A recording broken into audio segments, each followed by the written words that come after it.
So today we are going to be trying a new series where I'm going to be working on stuff other than on GPU and Asahi Linux things. So, yeah, today I want to see if I can make myself harmonizer plugin because I want to do more karaoke stuff on stream too. And, yeah, it's really cool when you can do harmonies with yourself, and there are, like hardware, filters and things like that that can do that. And I thought it would be really cool if we could do that in software and have some open source solution. So that's the plan. And actually what we're gonna do, if this all works out the way I want it to, is that we are going to not make it from scratch, but rather I'm going to be modifying an existing plugin, and maybe I can contribute the changes back to turn it into a harmonizer. So I have a plan, and I'll tell you what the plan is.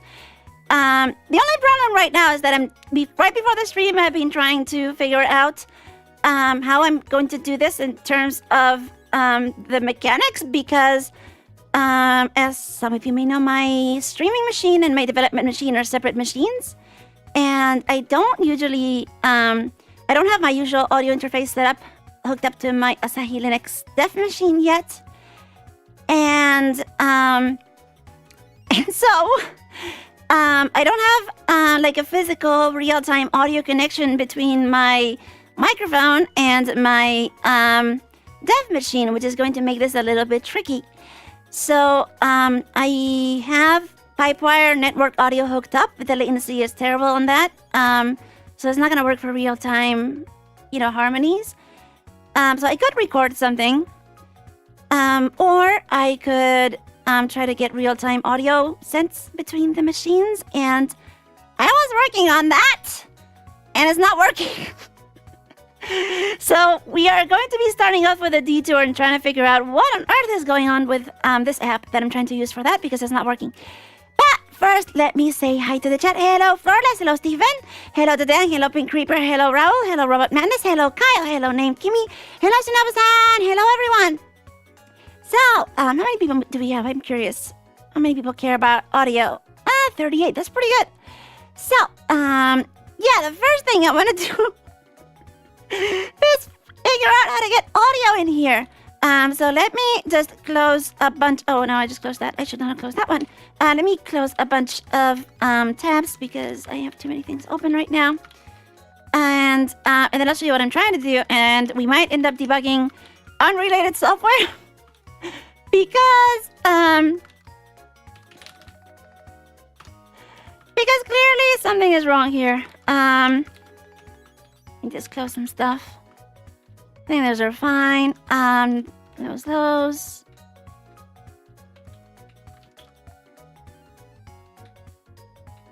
I think Carla's fine. I think I'm anything interesting here.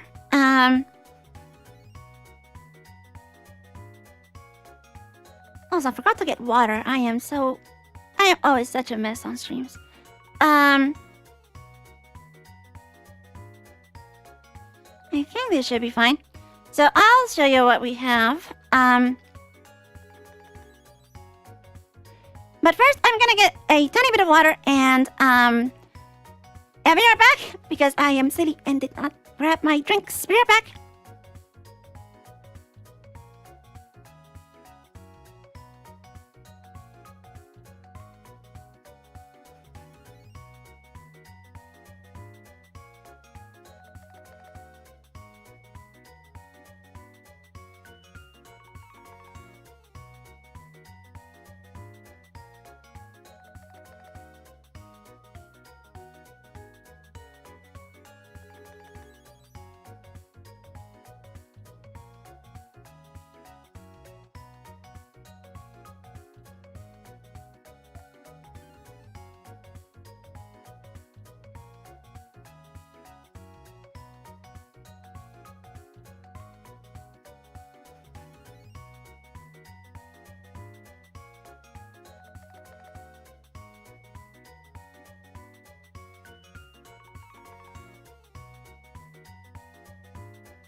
I'm back. Sorry about that. So, so let me show you what was happening here, and I don't know yet what how I'm gonna fix this. So it's so silly.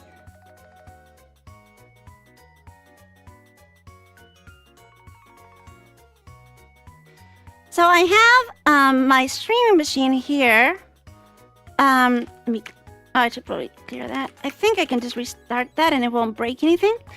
So I'm trying to use something called Zeta J to N and N to J, which is the Zeta network to audio, which is this thing, which is an app that can send audio through the network with low latency.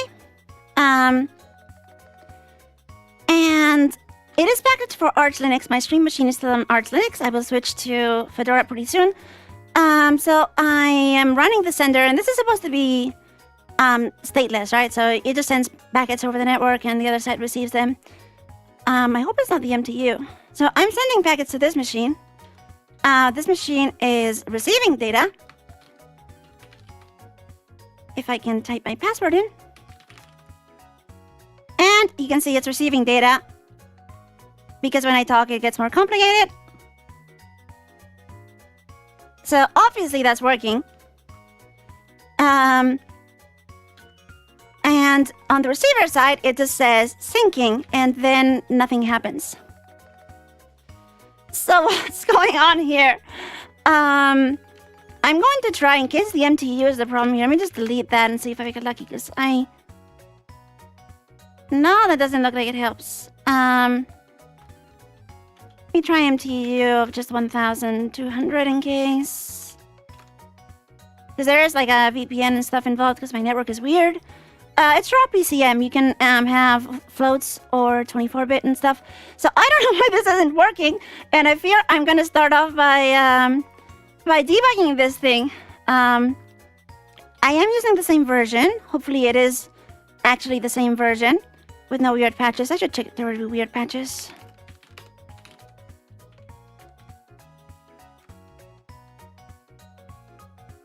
Do they have... how do I get the source files? Okay, it's just a package build. And it's not doing anything interesting.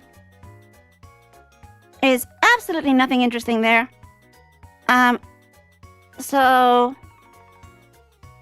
yeah, I have the same version, 048. I am running it the same way. What? You were trying to do the same thing? The syncing thing? Yeah, I don't know why it's doing that. And it just outputs silence when it does that. So I guess we get to debug this.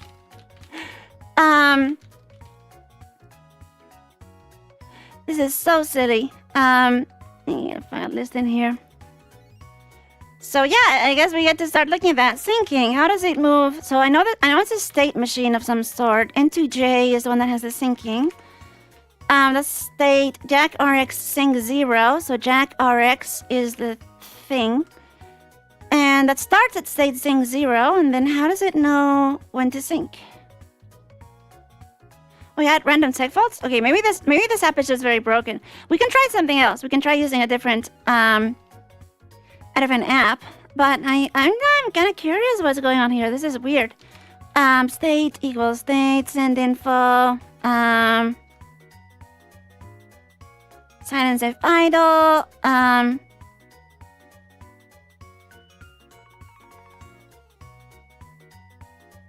It's less than sync. Oh wait, is it? What's send info? No, but then it just increments when it comes to proc, right? So in Jack process,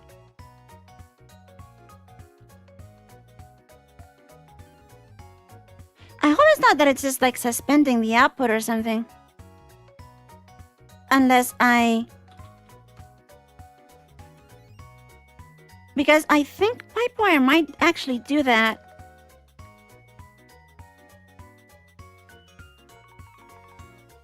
So what's MPV doing there? I don't even know where MPV is running right now. Oh no, this is the audio sync. It's not the actual MPV. Hold on. harmonizer in the corner there. Is this really just... No, it's not that. So yeah, I don't know why it's syncing. We're gonna have to modify things here and figure it out. So let's just add some prints.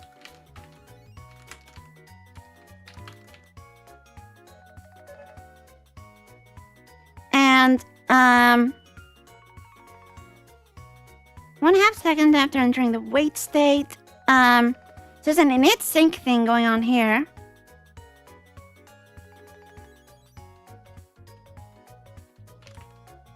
Minus n wait.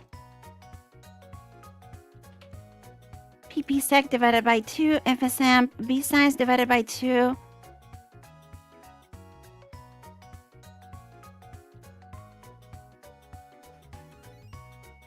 That's b size.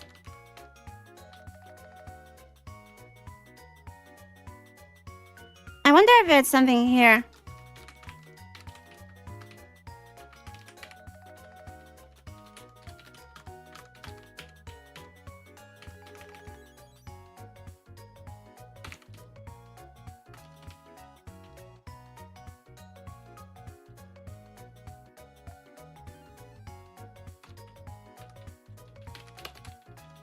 Maybe it's an ordering thing, right? Maybe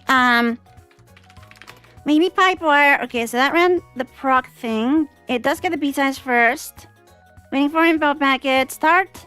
Okay, it does get the B size when it starts, and then it goes into syncing. So I'm gonna delete the proc line because it's spammy, and now we are in read available. Okay, so we have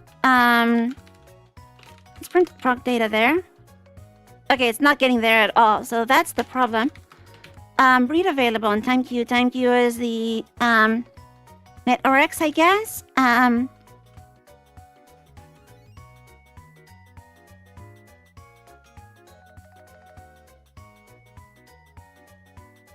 This might just be a really silly, like, C problem. You know what?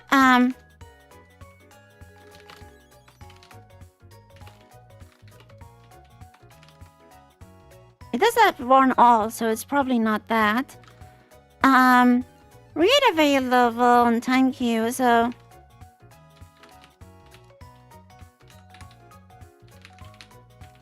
init wait. Yeah, nothing happened. So it's like it's not receiving data. Time queue is time queue. Is that IFQ?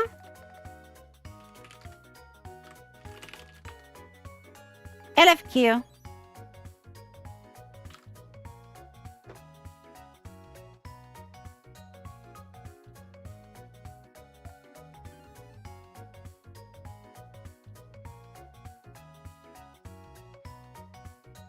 The thing is, to get like real-time audio, it's not just as easy as getting packets in and out, right? First of all, FFmpeg is already going to be like adding a lot of delay because it's not designed for real-time use. But you need like filters and resampling and things like you need a bunch of smarts to make sense of that. So LFQ, info data, audio, no. I'm looking for the read avail thing, which is an LFQ.h.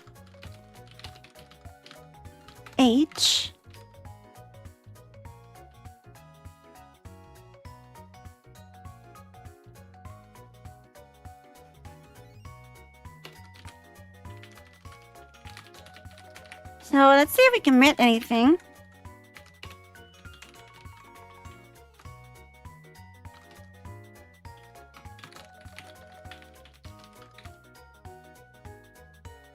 No, we are not committing anything. So write commit gets called where? In jack-rx. Okay, so there is a jack-rx write commit.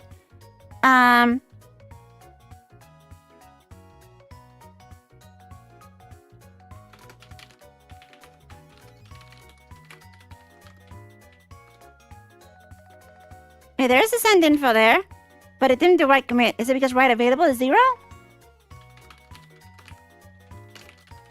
Is the problem that the queue is initialized? No, it is a fail. Wait, so why are we not getting right commit then? Jack RX. Is there a...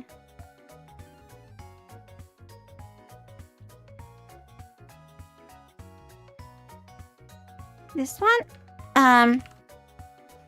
So that's FQ info data.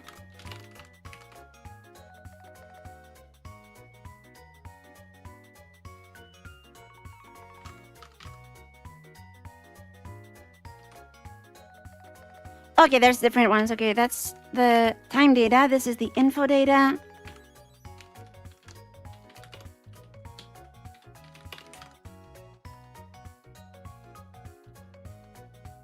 Okay, it does go through the info one, but the one we want is the...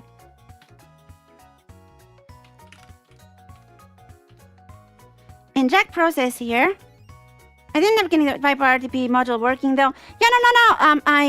I do have the PipeWire, like the native sharing. The problem is that all that stuff always has too much latency because it just is rarely meant for like properly real-time data. So here we are looking for time queue. So who does the time queue? Write commits.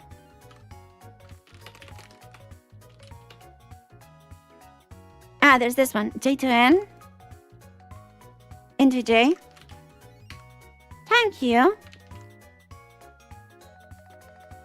And that's passed to the net RX thread.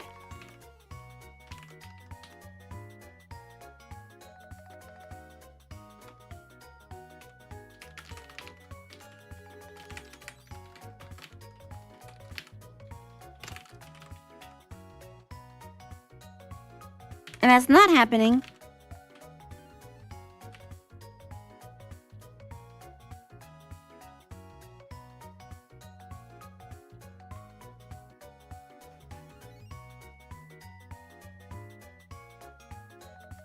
And then there's a timing data for net data to the Jack thread.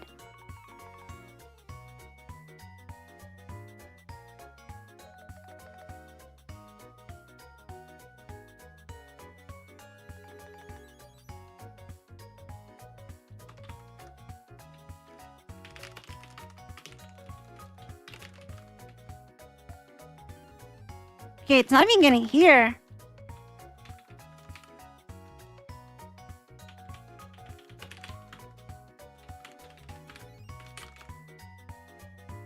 It's not even receiving anything, but it does receive the info packet. So is this like a firewall issue or something? No, but we get that one packet, so is it a threading issue?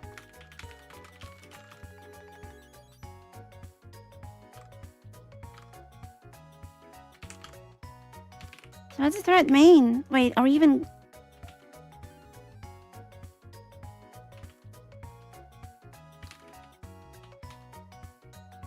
It says start.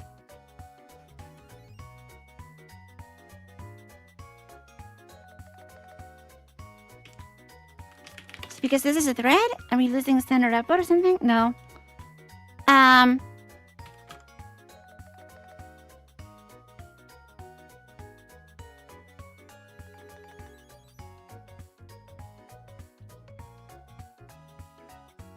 Oh no.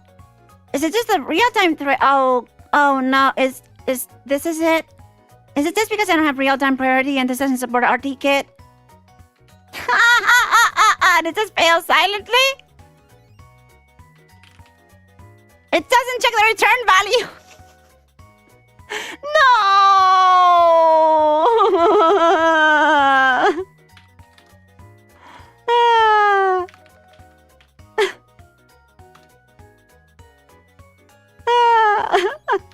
I'm pretty sure this is the reason.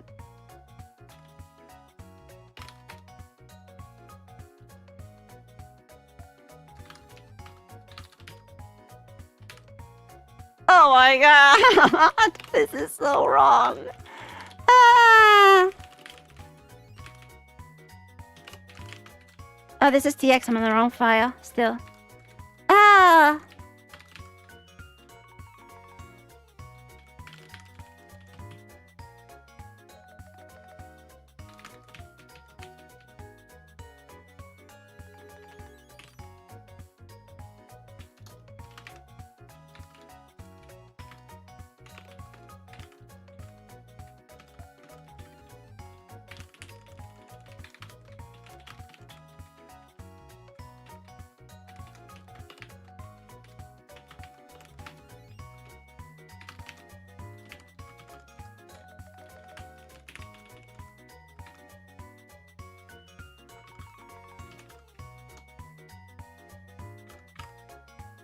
Oh, that's actually avoided NetTX. Okay, so NetTX doesn't even have that.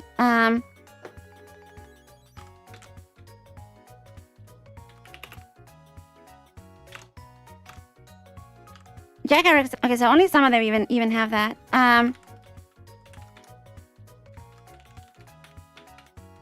Whatever, I'll just undo that.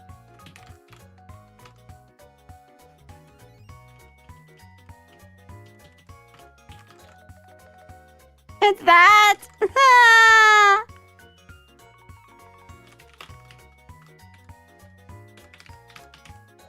Oh no.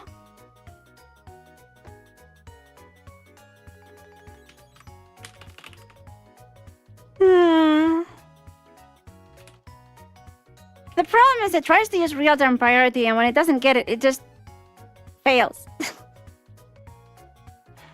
Oh no, this is so wrong.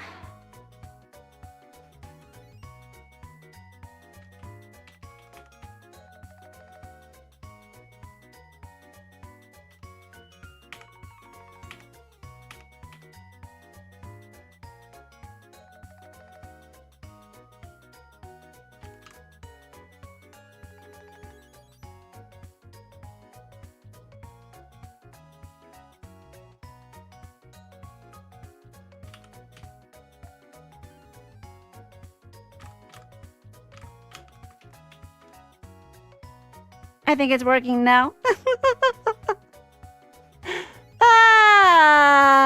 Let's see.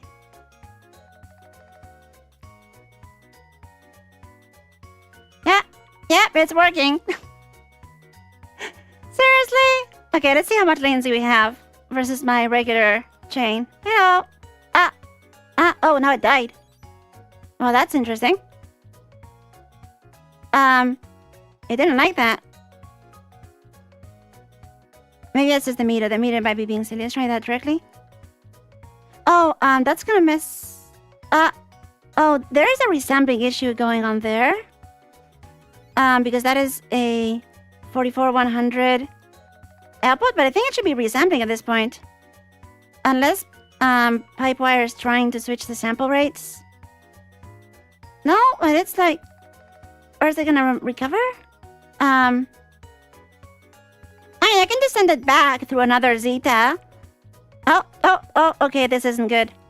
That doesn't sound very good, does it?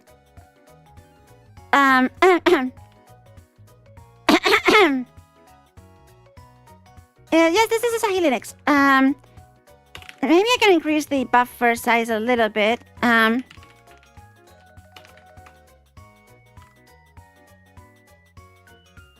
I feel like it might be the sample rate getting changed. I think that's very likely.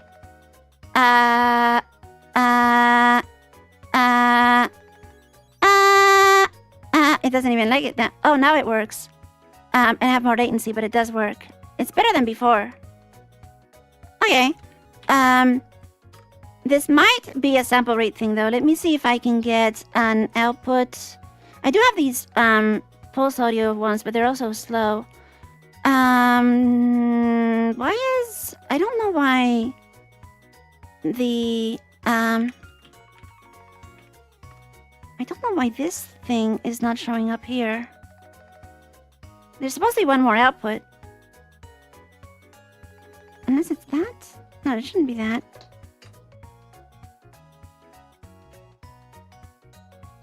Maybe I can try something.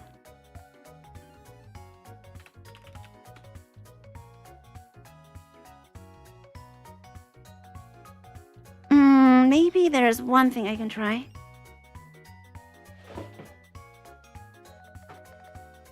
Because I don't want to send the output back again through the network, because that's just going to add a lot more latency. But then again, also, the latency here says my local pipe wire is not configured for low latency, so maybe I should do that first.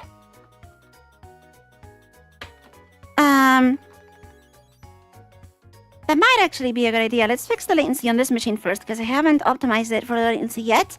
I have my stream machine, so I can cheat off of that.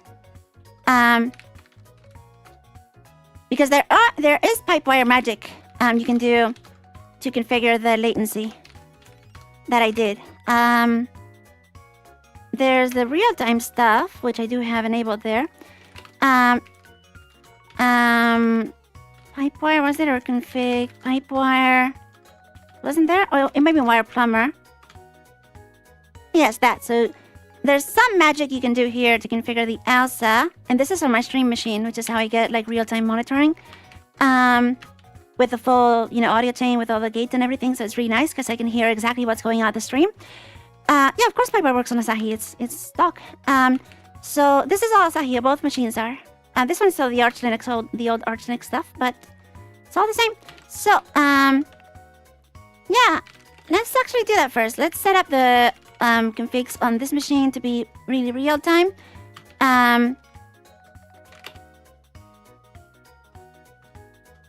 Let's just do that. And I'm just gonna paste this in, and then we can change the. Why do I have 2 rules? I forgot. Why do I have 2 rules? Was I trying to like input and output and then I forgot? I think it's the same. Oh no, that's input. Yeah, it is input and output. Yes.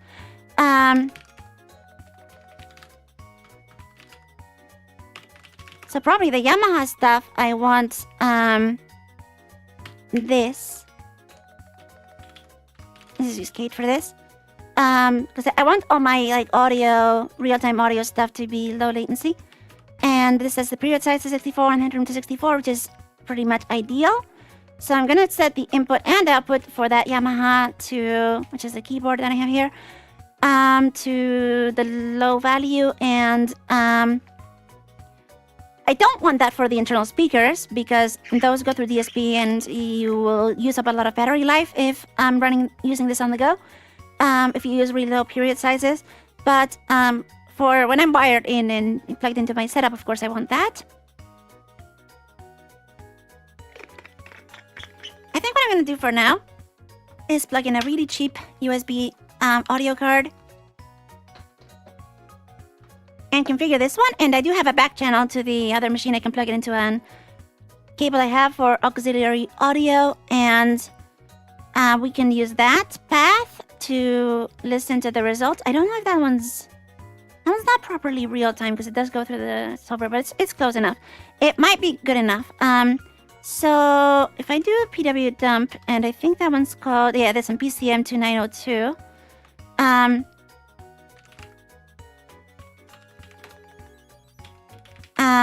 PCM. No, ALSA. This one, the Bird Brown codec, that's what it is. So I'm just gonna copy and paste this. I don't remember the matches here all have to them. And there's probably an easier way of doing this. Actually, yeah, let me Google that. I think that we can probably combine them.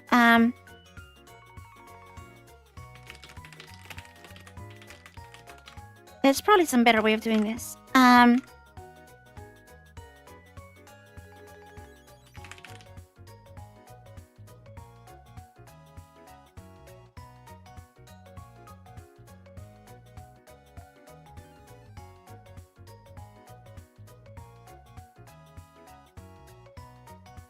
Yeah, the nice thing is you can set up these, like, like matching patterns, right? And then it'll just remember that for those devices, which is much nicer. And it just works. It's a little bit painful to figure out how to do it, but yeah. Okay, array of arrays. And first level rules. Okay, they are OR together. Okay, that makes sense. So in that case, I can actually just merge these like this.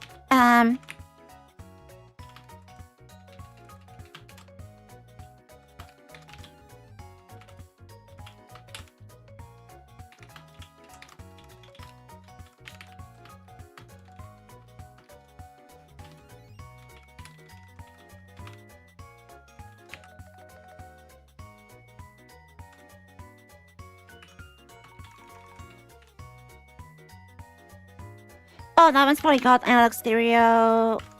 Oh, I might have that wrong, actually. Yamaha... Oh, no, Yamaha has both stereo. And this one has output and input.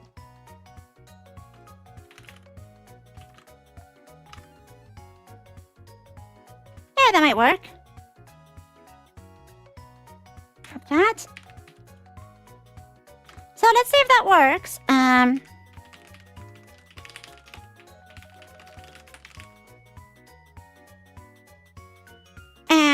that's Carla should be fine. I didn't restart that. And let me play this, do this again. Okay, we got that. And this is 44,100. I probably want to force that, and also the buffer size. There was a way of doing that with Pipewire. There was a command for that, because I also want to force that.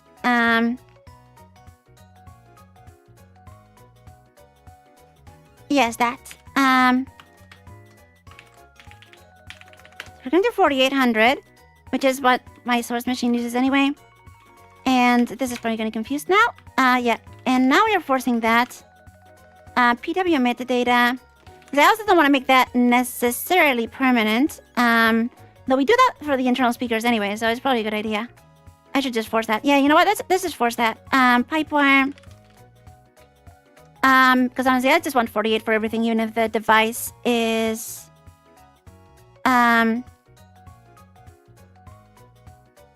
even if the device is... no. Even if the device is 44,100, I just want to always use 48.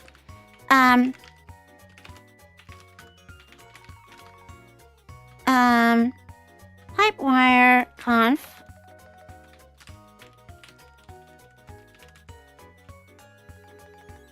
I might need to copy that. I'm not sure if you can overwrite that.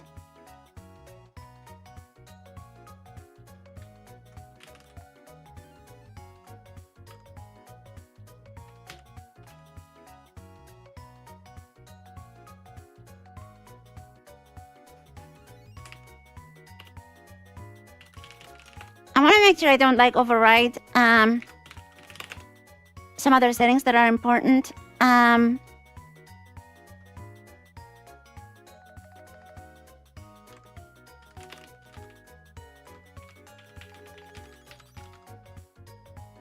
We actually have one Asahi one here, and that does force the default to 48K.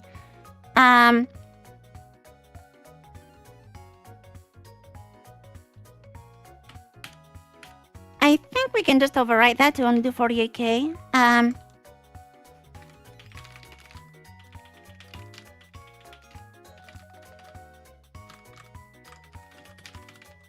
want to do it locally though. Okay, yeah, here.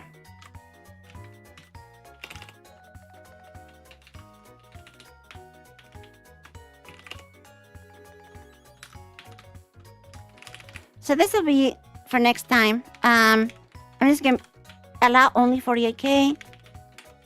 So it makes my life easier. And then how do I set the buffer size? Oh, that clock quantum, okay. So let's force that. I am not gonna force that forever. But I'm gonna set it to like 128 to be okay for now. Which means this should now be... No, it didn't work.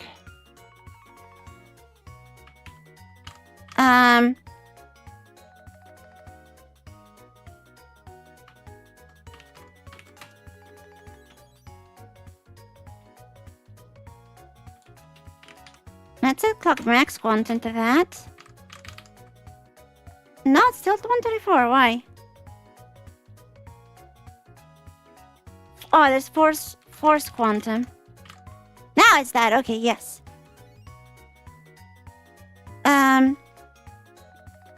You can write some process name. Yeah, that might be useful. But for now, let's just do everything, because honestly, if I'm doing pro audio stuff, I just want everything to be 128.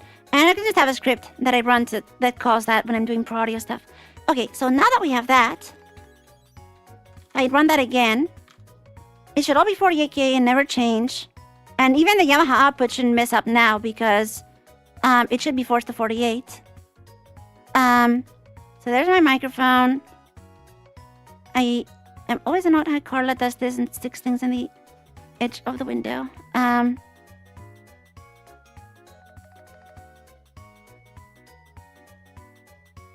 There's PCM, Yamaha, but where's the other one?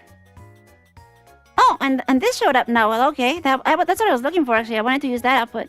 We might as well use that then. So if we use that... I guess our plumber was confused about that one. That's why that one didn't work. So we're gonna ignore... Let's actually add the quantum thing for that one too. Because this is actually the one I wanted to fix, and I guess the restart fixed it. So let's add 2 more to that.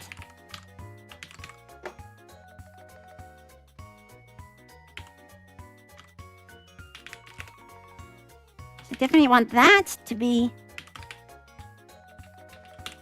forced, and then we can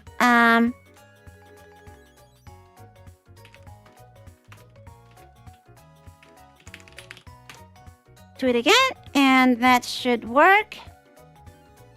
And so now PFU controller got confused. I hate when it does that. Isn't there like some layout or something I can just canvas? No, there's no like make it not terrible thing. Okay. Let's try the Chronos then, because that should have fairly low latency. There's the speakers. Did that actually work? Yeah, it says it did.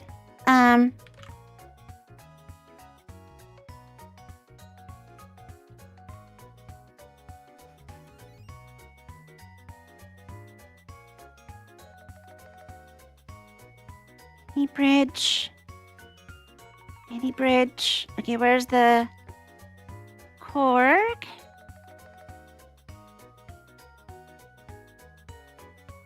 No, where's the... Hold on. Oh, here. Okay, there's the output. And now where's the microphone?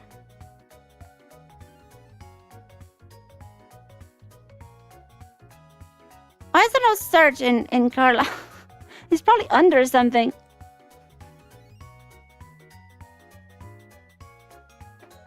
I did call it that, right? Oh no, it did die, okay. Okay, there's microphone. So let's see what the latency is like. And I think the Korg is oh, that didn't quite like it. Oh, and I think the volume's turned down. Hold on.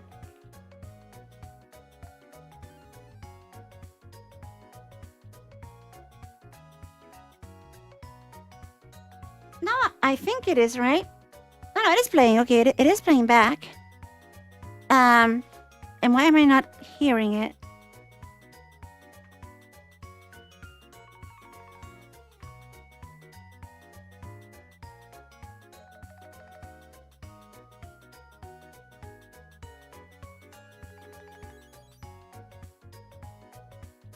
That's weird. Oh, now it works. But okay.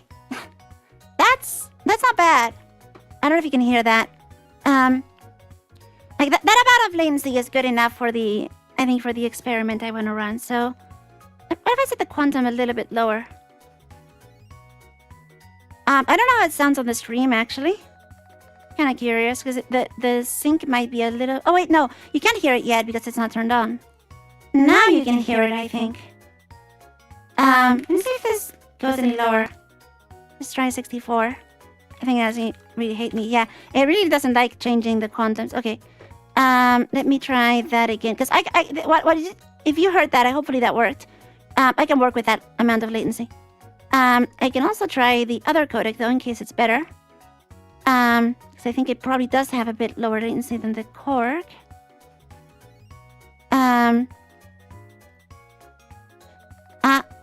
And this is, yeah, okay, that's, okay, this is pretty good. I think I can work with that. The harmonizer plugin is going to add some latency of its own. But this is good enough for, you know, I'm not gonna like sing a real song through this, but we can test it. Okay, we'll go with that. So if I disconnect that, then I'm going to need an easy way of setting up the connections here.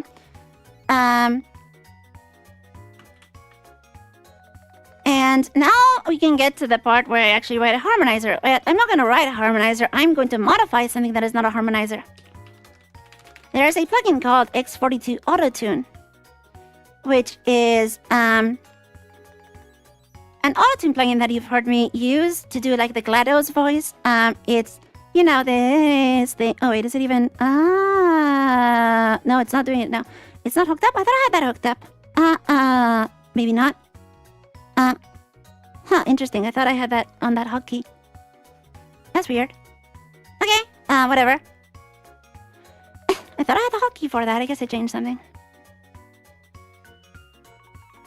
Anyway, let's just ignore that. So if I so this is something I used for doing like the GLaDOS voice and some of the Vocaloid songs. So I have an autotune plugin, and you know what? What's a harmonizer plugin if not just an autotune plugin that changes the note? Can you record on samples? No, the thing is like the okay, it's complicated. I don't actually know how much delay you heard on the stream.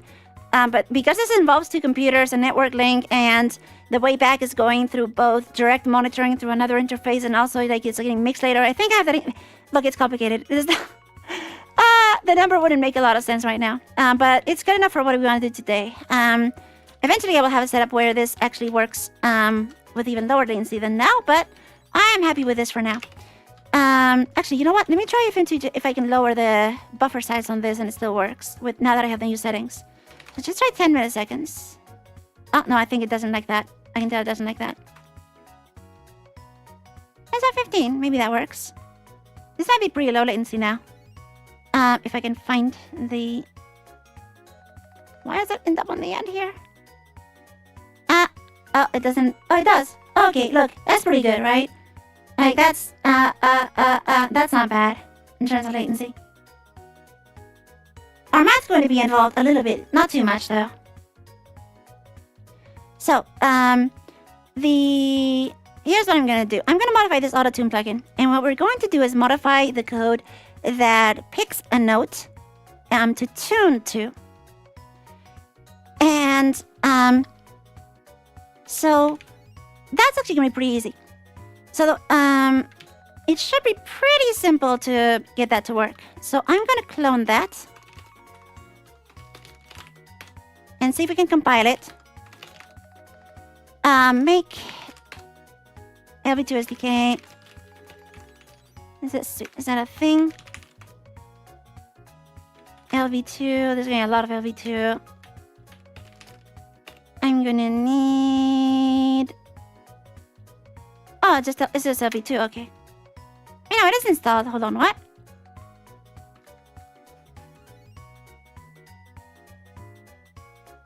Oh, LV2 Devil.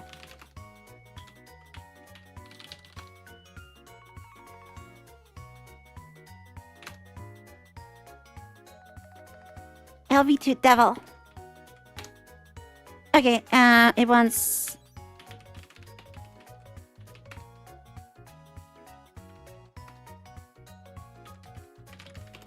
FFTW. I assume it's that.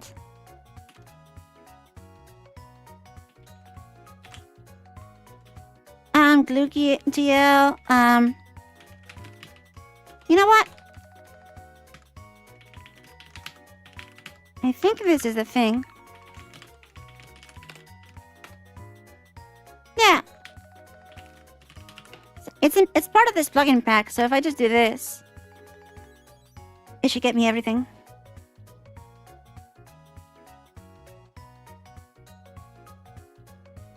All right, it does this horrible pack.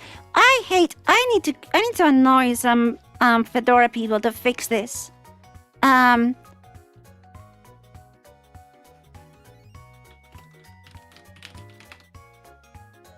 See, it tries to install Jack. I don't want Jack. It's this pipewire. Why? I need to annoy some people to fix this because this is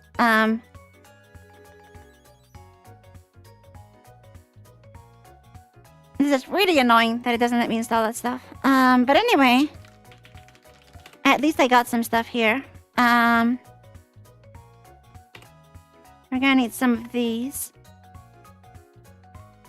Why is that from Fedora and not our package? And those are already installed anyway. Well, if I just look at what is installed here, it should be fine. I need FTGL, I guess. And that might be it actually. Does XRT autotune use some sophisticated pitch shifting algorithm?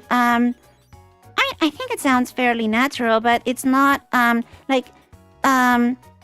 it's not intended for large corrections, so it's gonna sound weird if you crank it up too much. But because it's a harmony, right? You don't care as much. Like the volume for a harmony is gonna be lower than the main vocal, so I think it's okay if it sounds a little bit weird for the harmonies. Well, we'll try it. We'll see if it works. But I think it's probably going to be okay. But no, it doesn't do it doesn't do form correction. So it might be that this sounds terrible. But I think, for basic harmony stuff, it's probably not bad. Otherwise we could, look at something else.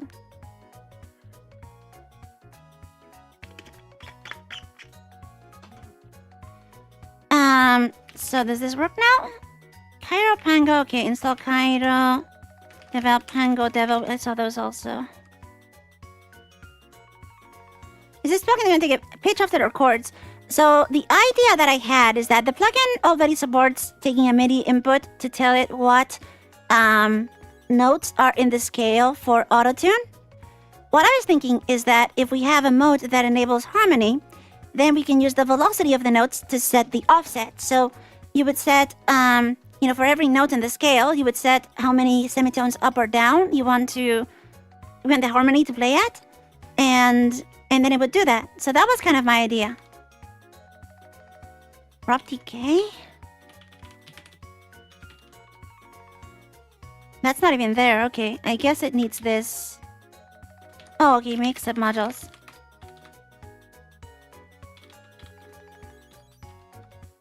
Okay, that compiles.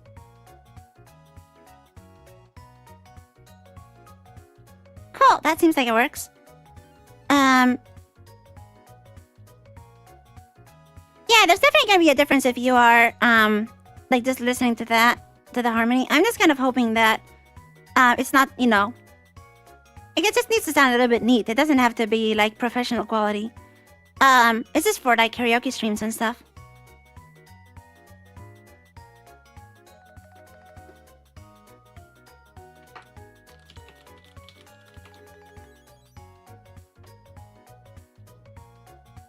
So that does work, and the scale is terrible. I think this is probably XOR, but that's fine.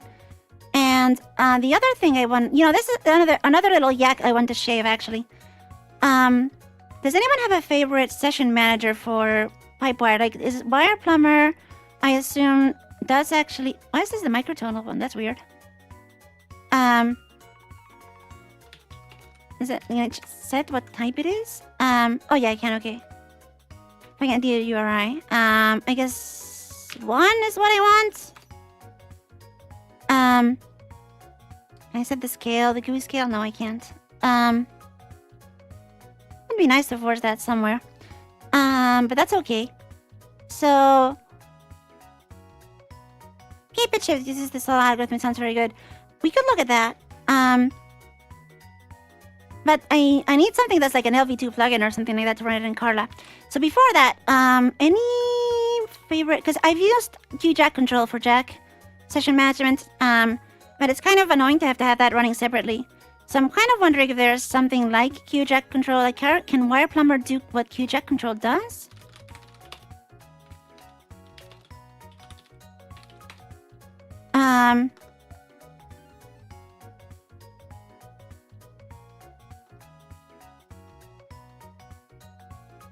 Oh, there's a tool, QPW graph. Maybe that's what I want. Hello.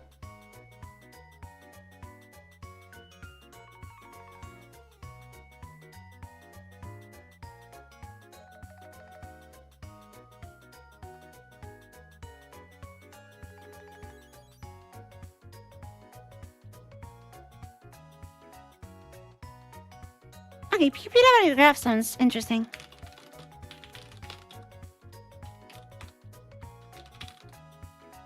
Ah, we have it. Okay, excellent.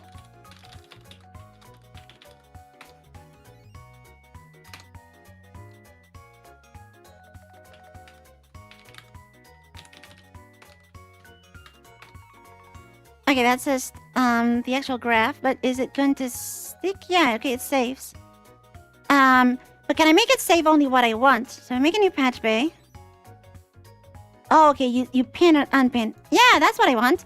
Okay, let's do that then. So here's autotune. It's alright, this is mono, and that's fine. My mic output here is gonna be mono. So we have front left, that's all we care about, and we're gonna send this to the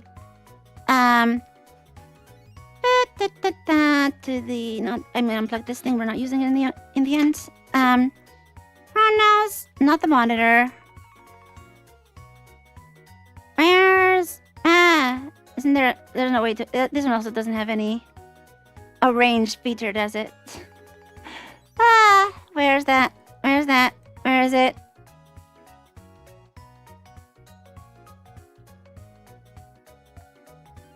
There's the monitor.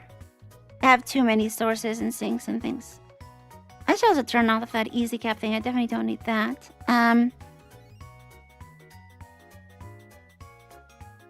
That's capture here. Okay, here's the playback. Sorry, I couldn't find it. So if I... How do I configure pinning? So now it's going through the autotune. And you can see that it has some latency. You can make it faster in fast mode. Actually, now it's worse than before. Oh, no, that's the wrong mic source. This is the real max. That's why it was slow. See, what you just heard was the pipe wire. Okay, this is much better. So this is in fast mode. In non-fast mode, it sounds like that. Just isn't too bad. And, like, if I just set an offset, it's gonna sound, you know, like that. And yeah, it's gonna sound weird for harmonies. But let's see what happens. I'm kinda curious.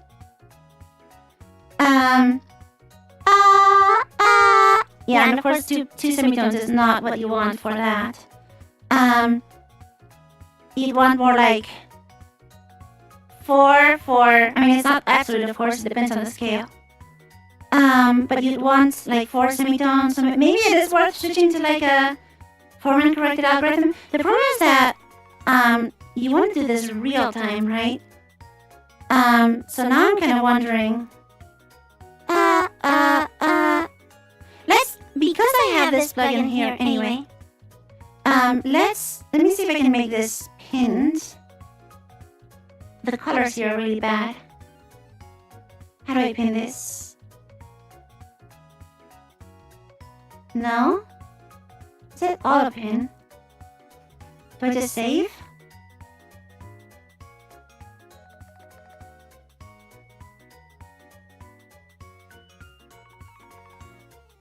That. No? Okay, it's auto pinned. Okay.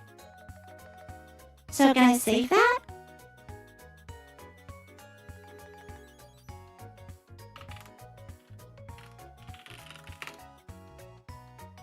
It is activated. Okay, now it's activated. So in theory, if I close the autotune and run it again, it will reconnect, but it's not. Why not? No, it did reconnect. But it's not working. Why is it not working? Did NTJ... Oh no, it was just... Yeah, NTJ was slow. Okay, so it does work. It's just NTJ has trouble recovering after the reconnect cycle, I guess. I can just restart that too. Yeah, okay, it does work.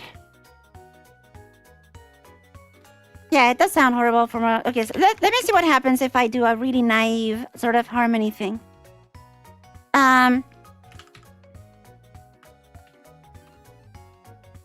If it sounds horrible, we'll find a better plugin. But I'm kind of curious how this one works. So there's this find error thing that looks for the notes and doesn't mask. And so the this looks for all 12 notes in the scale. It checks if the note is allowed. If it's allowed, then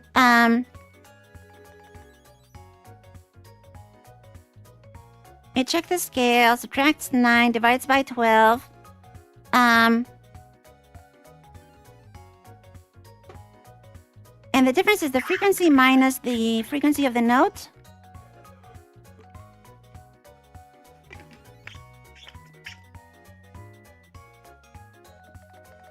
it divides by 12. So this is taking f is in 1. It's okay. F is the log 2.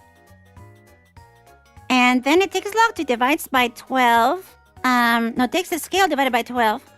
So that's in terms of, in terms of semitones. And then this is the rounding step. This is where it takes the, it's not the rounding step. This is where it removes the octave from the effect. And then it takes the absolute difference. If the difference is less than the previous one, then it considers it the best one. So this is just picking the note, right? And once it picks the note, then it has this error, which is how it corrects. So DM would be the target, right? This D is the target. How much it's trying to correct. So I think that's what we want to change, right? So let's try doing that. I'm guessing the first one is I mean the scale doesn't matter anyway, but let's try writing a scale. I'm just gonna hard code this into the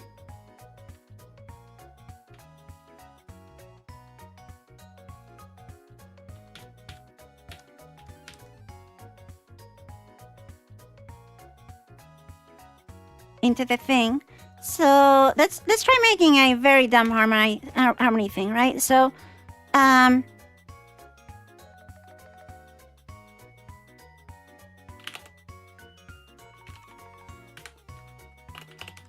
if we just make an array here and let's say assuming this starts on C. I'm not sure if it does start on C. Doesn't matter anyway, it would just be a different key, but if we say harmonize by thirds, I don't know if you heard that. Yeah, I think you can hear that. So if we say harmonize up by thirds, then the offsets would be 4, and this doesn't matter because it's out of the scale. And then it would be 3, and again, it doesn't matter because it's out of the scale. And then it would be 3. And then it would be 4. And out of the scale. And 4. And out of the scale. And 3. And out of the scale. And 3. I think that's 12, right? Yeah.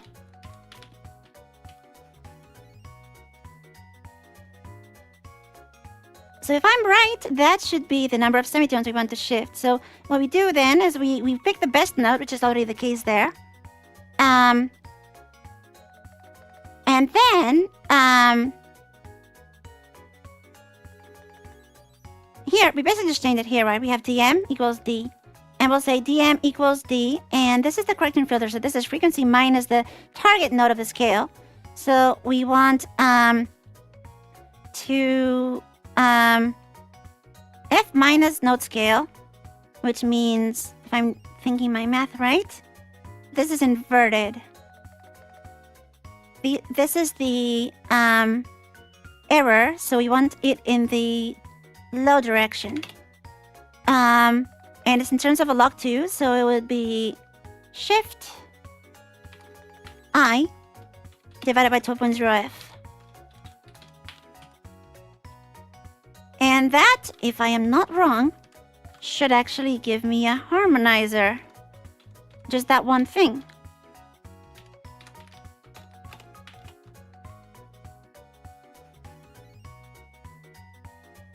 So it's... yeah, I think it's doing something. It sounds bad, but... let me turn off those.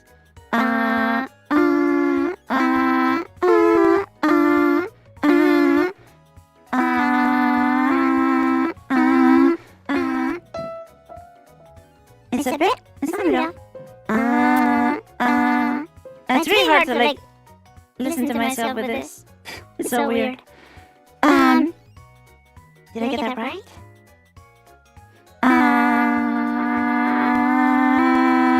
Okay, this is because it's also doing the full correction, which I don't want. Oh no, it's different. Okay, hold on. Let me. That's not what I want. So the problem is that I want it. Okay, yeah. The problem is that I don't want it to correct my note. I want it to only apply the shift. However, I think this is applying the correction at the end. So that is a bit different. Yeah, it snaps the pitches then harmonizes, but that's not what I want. What I actually want is for it to just harmonize, period. And snap, snap to the delta, right? So here's the correction gain. That's the thing. Ratio, error, correction gain. So this is the part that I care about. It's multiplying by correction gain. That's not what I want. Estimate the pitch every fourth fragment.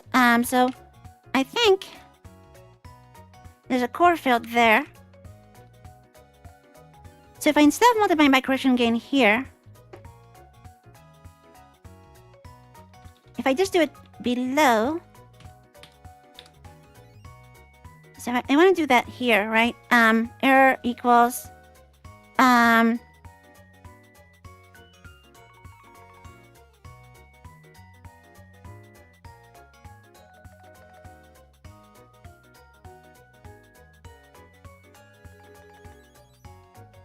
I think that line is fine. So just dm is really what I want, is d times correction filter.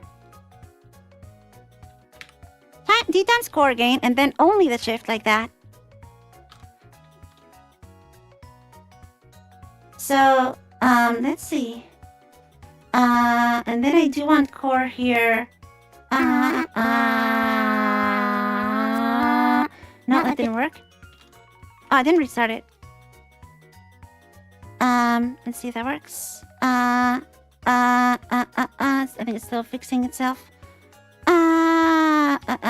Fix it. Yeah,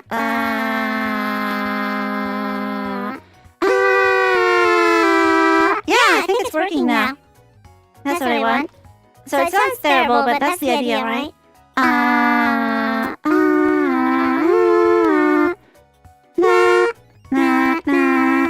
Doesn't have that my background music is in the wrong key. Let me turn on the background music.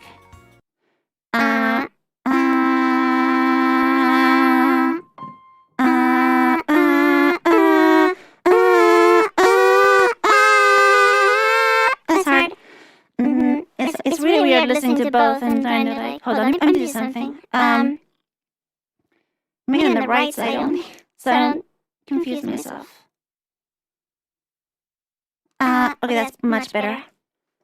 Because if I'm listening to myself and the thing shifted at the same time, it just messes with my brain so much. Okay, that's much better. Yeah,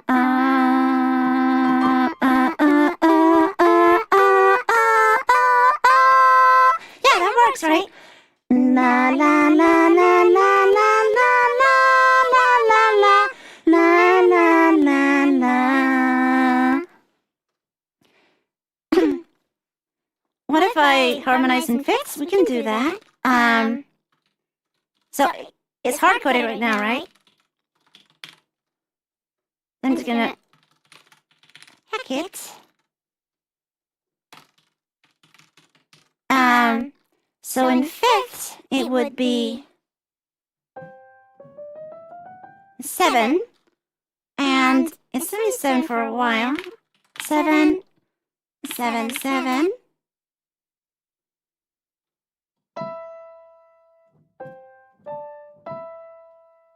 And then it's gonna be a really big shift if it's in smooth, so. Okay, wait, isn't that basically the same? It's always 7, isn't it? Yeah, it's always 7. Almost. Only the that one at the end is less. That one's 6. So it's all 7 actually. Which is easier.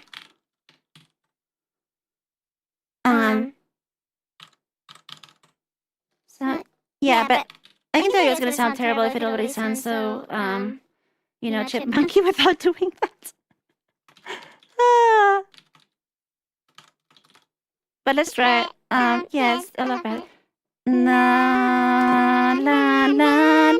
I can't even this. Na la la la la la la la. The fifths aren't all seven. That one is there's a tritone there, right? There's like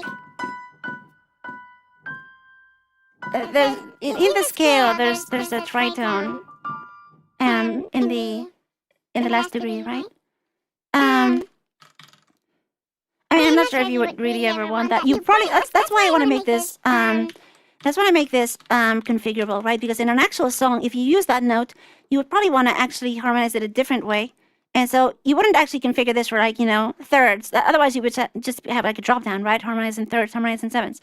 But I think it makes a lot more sense to just make it fully configurable so that if you have a song and you want to harmonize it and you know which song it is, you set each degree to what sounds good for that song, right? Which might be a little bit interesting if you have, it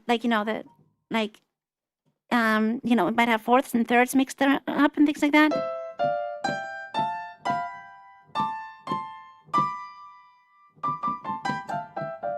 That's just thirds, but fourths also works for some things. So yeah, that's the basic idea behind a harmonizer. And now the question is, since it definitely doesn't sound that great. I wasn't sure how bad it was going to sound, but it sounds pretty bad. The question is, can we have one that sounds better than this, that has like formant correction? Oh yeah, and some scales change, of course. But the thing is, that's why it has MIDI input, right? What I said is I want to use the MIDI input to configure the scale. So this already supports that. You can use MIDI input to tell it what the valid notes in the scale is. So if I do that, but then use the velocity of every note to set the offset, then all you have to do is hold a chord like in a DAW with the right velocities for every note, and that sets the harmony. And then if you have to change that, then you change that. I already did that when I did last year's Christmas stream, I think it was. And I was using autotune for some songs. And I was changing the scales because I had a little keyboard and I was hitting the root note of the scale to change which scale it was. And it was the same plugin here. So yeah, you can totally do that. La, la, la, la, la, la, la. That's pretty good, right? Other than the missing formant correction. So let's get the background music back on and figure out. So some people mentioned some interesting apps that we might want to use for harmonizing. The PA pitch shift, okay. That didn't. Wow, that's the first time I've seen that message.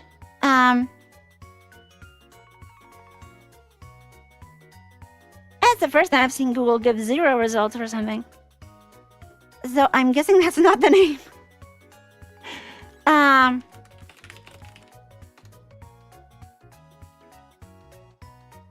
So what I want to know is are there any like LV2 plugins or something, because I definitely want this to be an LV2.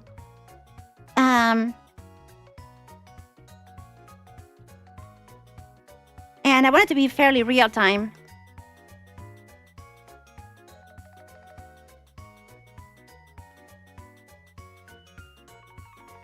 Really?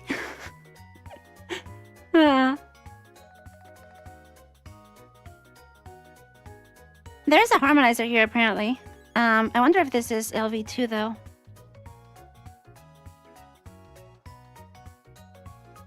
STFT pitch shift. Okay, a Juice plugin is good, because I'll have LV2 and low latency, okay. Wait, what?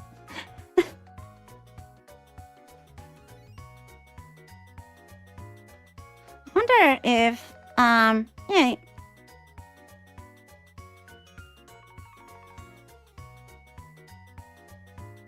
What's this pitch stages thing? Is it just to have multiple ones, or what's going on there? Timbre quiferency? What's a quiferency?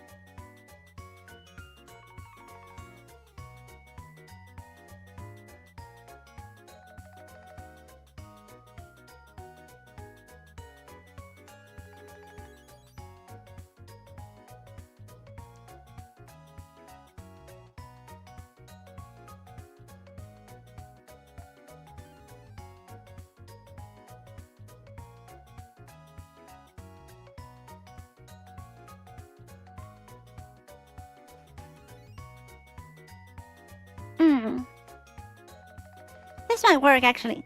I'm almost wondering... Because I want pitch detection anyway for the harmony effect, right? I need that. Just the pitch shift isn't good enough. So... I'm kind of wondering what would happen if I took this algorithm and plugged it into the existing autotune plugin.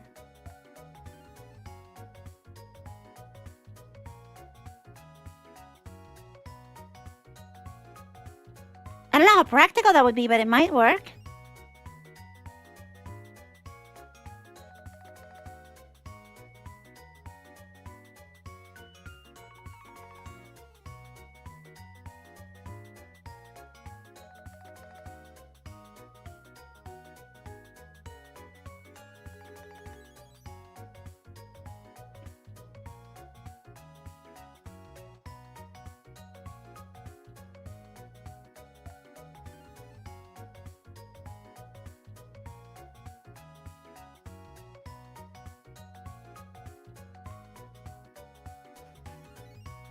Yeah, what if I just try that? Because I need the pitch detection to begin with.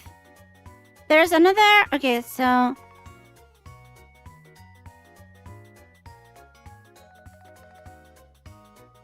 Okay, this thing is also using... This is a harmonizing that is using the same plugin. But I'm not sure if this actually is... complete-ish. There's a lot of stuff. Do they have an LV2 version, though?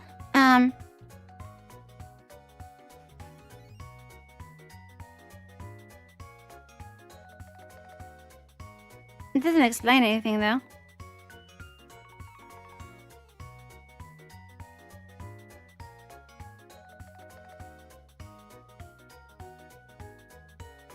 This is like a lot of stuff.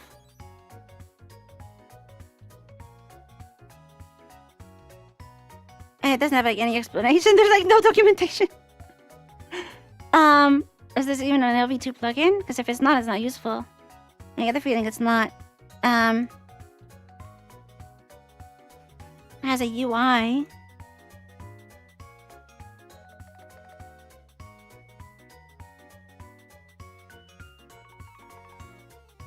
I'm pretty sure this is not... I'm pretty sure this is not an LV2 plugin.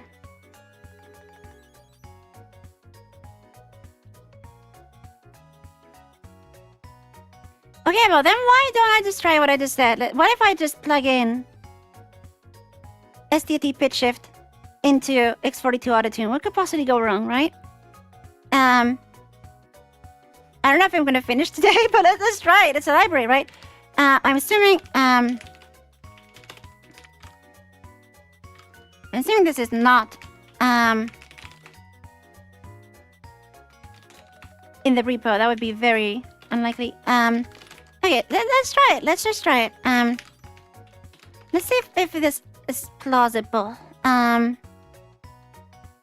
This is a weird... Is this a CMake?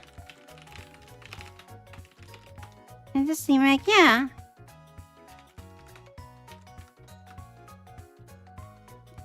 It even has a real-time thing. Let's see a pitch shift. What are these things? Real-time? That's not very real-time, is it?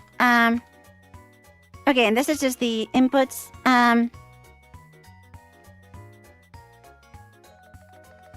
Okay, let's do a little test. Let's just see how well it works for pitch shifting, if it sounds natural. Let's just record something. Do I have a jack rack? Let's pay a rack. I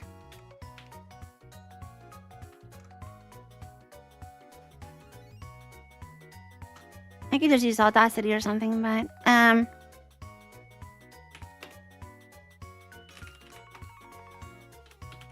gonna have to fix this here. Recording. Record from mic. Oh, it probably doesn't even consider... Well, this is work. This is fine. Why is this a unknown input?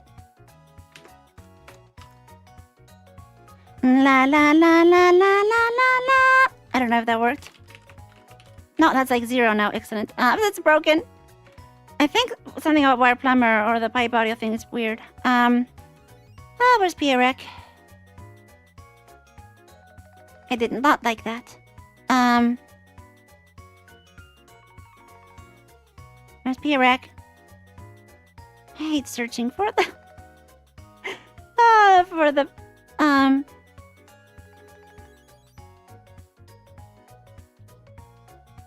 Is it even here?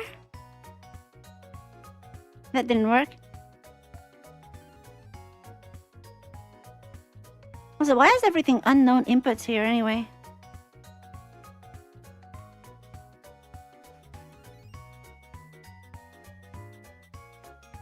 It switches to unknown input. Is it this saving, like, the disconnections? Is everything pinned now? What if I don't activate that? No? That's weird. I don't know why it's doing that.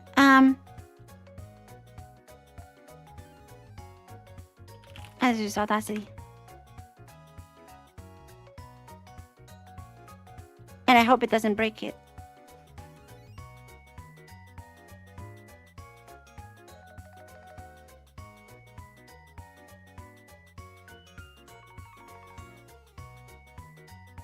That's not working.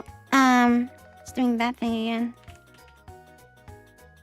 Is it because I messed up the... Did I mess up this somewhere? I'm pretty sure this is fine. It's JSON, but the like training comments are okay on this version of JSON, I think.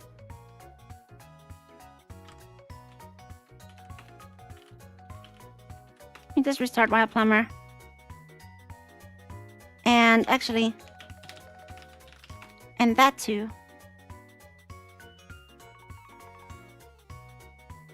Okay, that might be a bit better now. And if I PA rec now... Okay, that's better. But now my... Oh, now my virtual inputs went away. Oh, that's a lot of stuff. Okay, but I don't want to record from that. I have the microphone.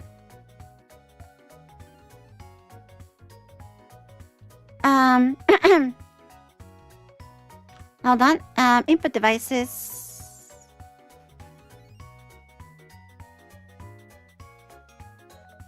Output devices? No. Okay, I think I just need to do one of these things. Yeah,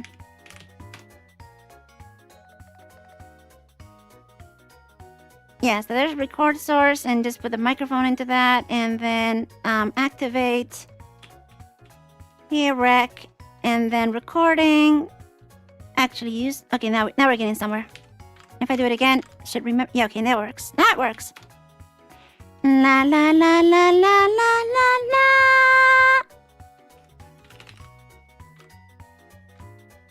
That did not work. Is it raw? Did it just do like raw audio or something? Oh, did it ask for audio? No, ours record. Does it not do...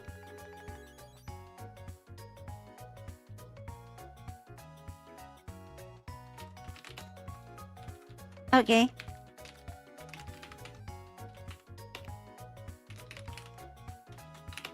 La la la la la la la la. La la la la. Why is it truncated? La la la la la la la la.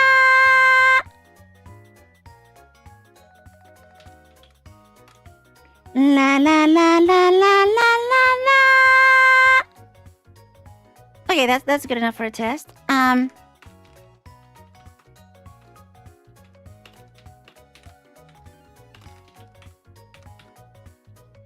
Fractional pitch shifting factor separated by comma.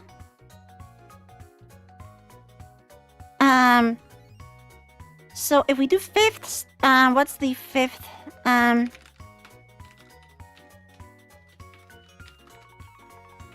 So that's the factor. Which is 1.5, right? Of course the fifth is 1.5.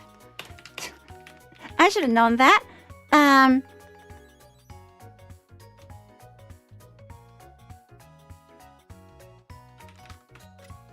La la la Okay, so obviously that didn't do any format preservation. Do we have that?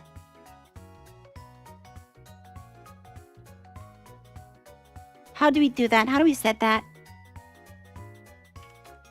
I'm pretty sure that didn't do. It's obviously not format preserved. How does that work then? Oh yeah, this MPV visualization is like super handy. I forgot where I found that.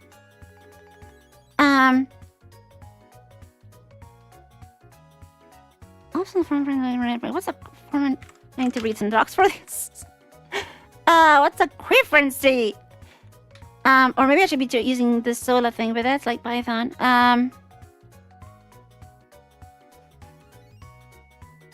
Build section, demo, okay. Yeah, it sounds like the timbre, but, so it's not poly.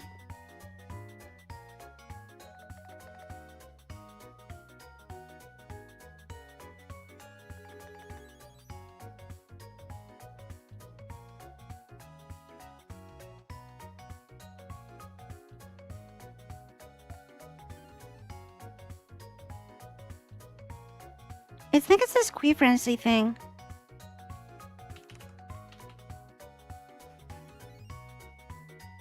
Okay, 1, I guess. In milliseconds, it has to be smaller than the fundamental period. Which means, yeah, okay.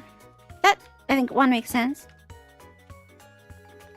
Because that's 1 kilohertz, which is larger than most, you know, regular range singing. La la la la la la la la.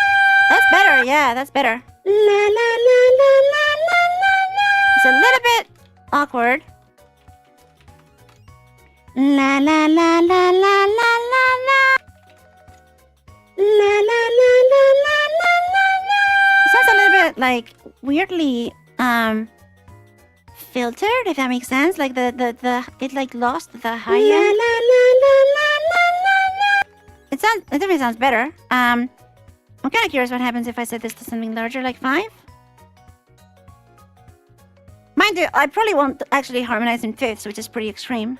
La, la, la. Okay, that obviously doesn't work with another value. What about a smaller one?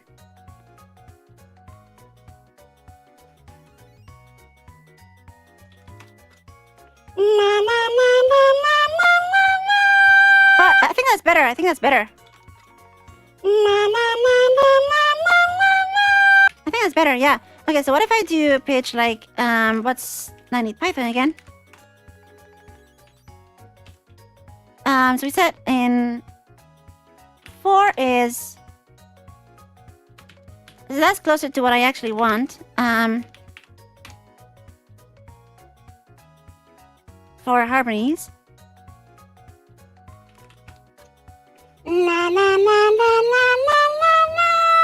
Yeah. La la la la la la la la. That's closer. This might work for harmonies then. So the whole question is, how do I... Here's the library. How do we use this thing?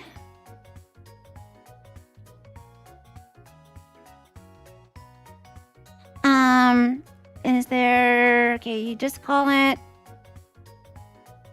With a sample frequency, I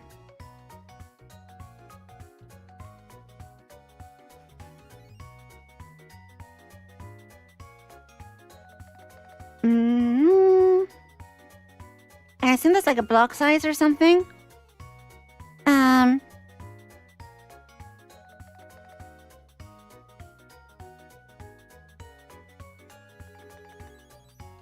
So let's see if I can, so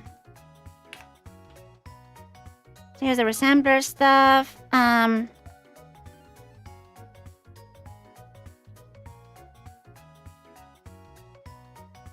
Here's DPF, yeah, that's true. But like, I still need the pitch detector, right? Which this autotune plugin, which I use all the time anyway, because this has all the MIDI input and all that. I just need to change the resampling algorithm, and then that might also be useful for autotune anyway. So that's why I just kind of want to hack this one.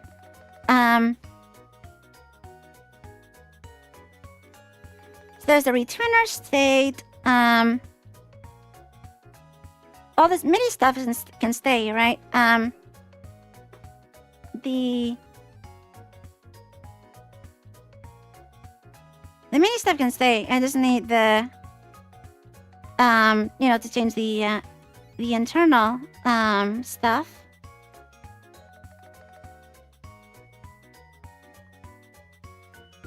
So the retuner is the actual retuner module, which I'm still keeping, and I have this harmony stuff.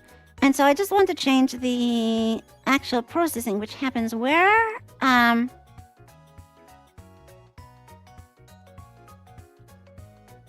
Oh, this resamples a double rate. Interesting.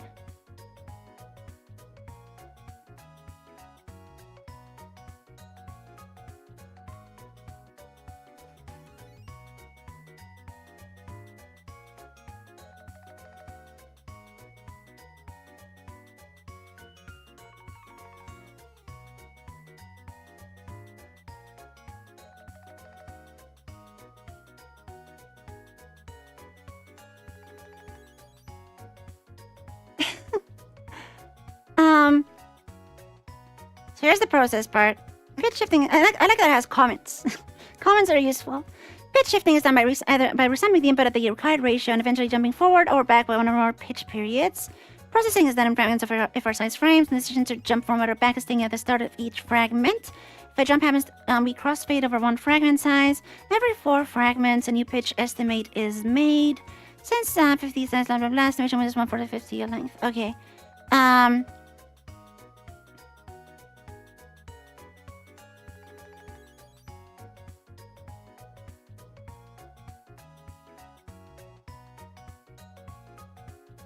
I want to know where it, so this is just processing. I want to know, how this pitch estimation works. So this happens every 4th fragment. It does search for find cycle, and then it does a find error. And,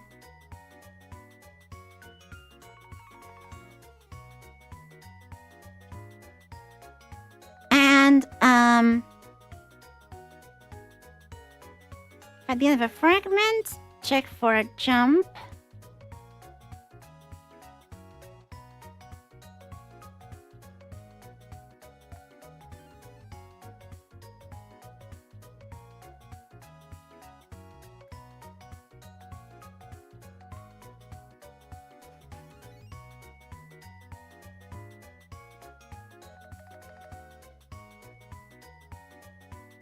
And then there's the fast mode thing. So I think we basically want to plug in that thing here. Because these are the inputs and the outputs, and they're just floats, and in frames. And, I don't remember if the input and output are allowed to... So got that ring buffer and stuff.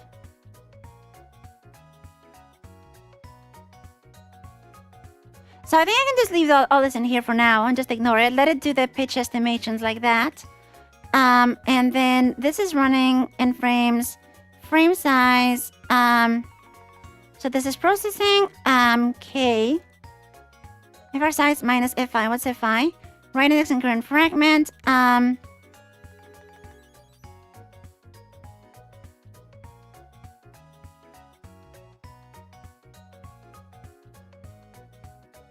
Yes, and we need this because assuming STFT bit shift is using a constant fragment size, we need that because process calls do not have consistent buffer sizes necessarily. That is something that a lot of Jack programs get wrong.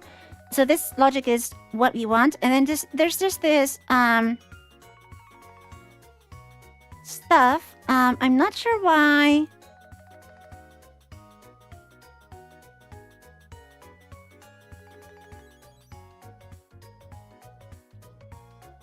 We probably need to align some stuff there. And then, so let's see if I can include that. So I have that in here. What was this? FAT1, source, I have that. I guess just edit the make file.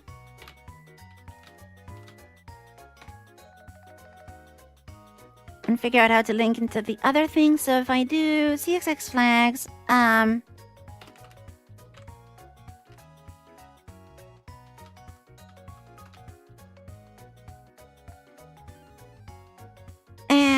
I need, I guess this is where the includes are. I have to clean up the build system later, of course, but that should work. I'll fix the linking afterwards. Let's see first if it compiles. So how do I use this thing? There's an examples folder.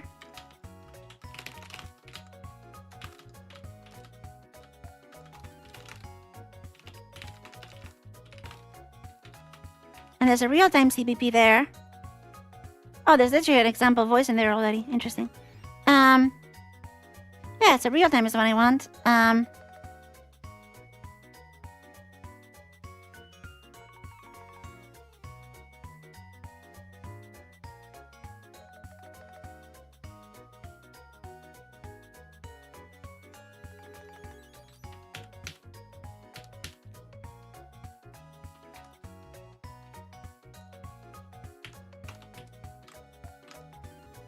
And the path there is there then.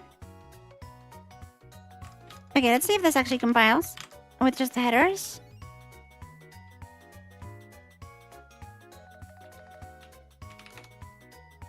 Nope.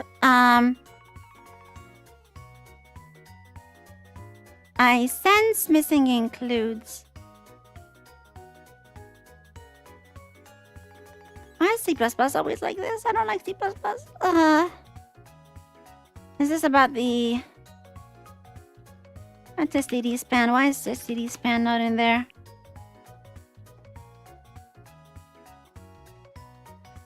C++ 20?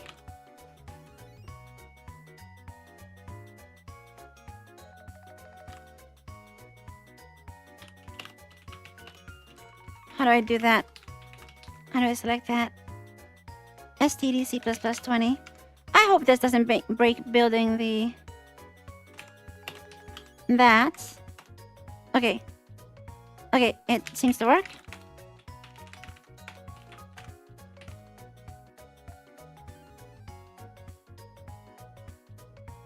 Okay, yes. I thought that was gonna be weird. So here we have the include file. Now let's look at some examples. So real time. Let me split this.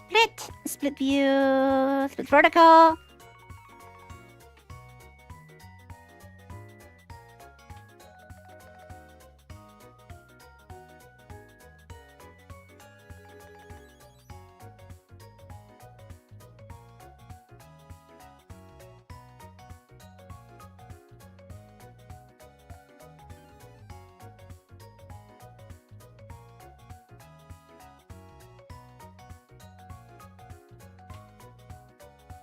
Here's the retuner part, and the example we want is this real-time one.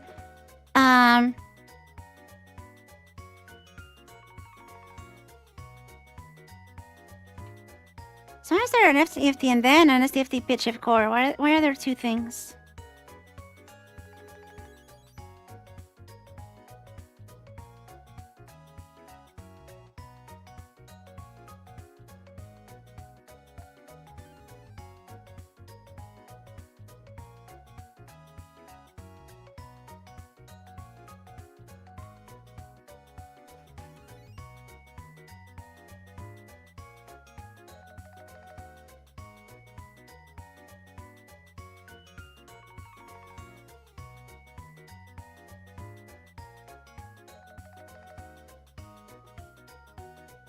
I guess I need both.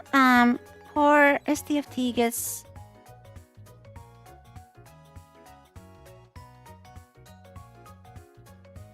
Oh, okay, it does like a... It's like a callback thing. Okay, fine. So let me see if I can add these into some kind of header file here. Private.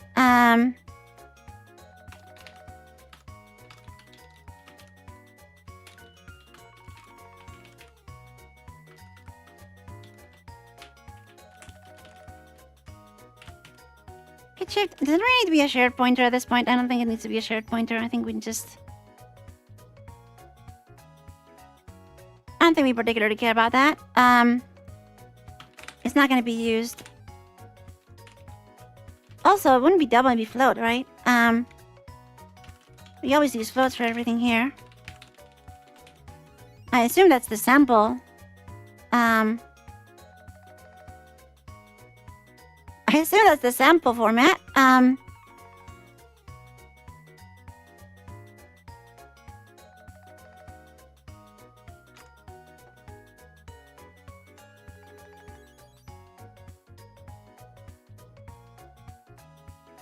So how do you initialize that STFT? Make sure double frame size, hop size.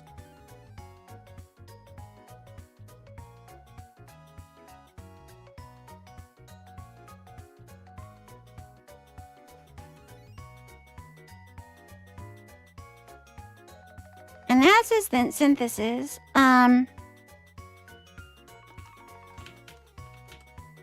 Okay, so can we do this initialization thing here? Yeah, let's call it there. I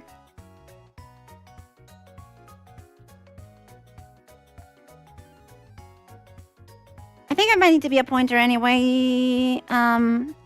Because we need to construct it. And we have fsamp though. That should be essentially enough.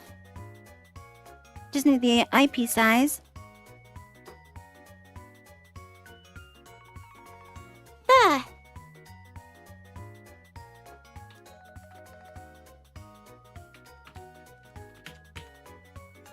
I don't know C++. How does that work? Can you initialize? And just assign to like...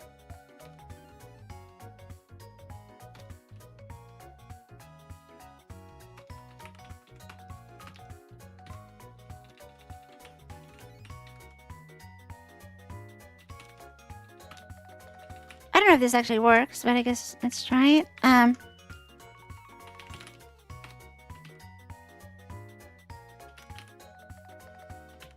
I do not know C++.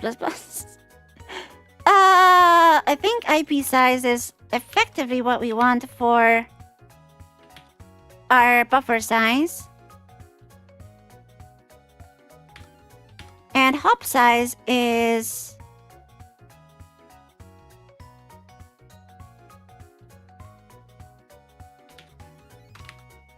basically that. So IP size is frame size, overlap.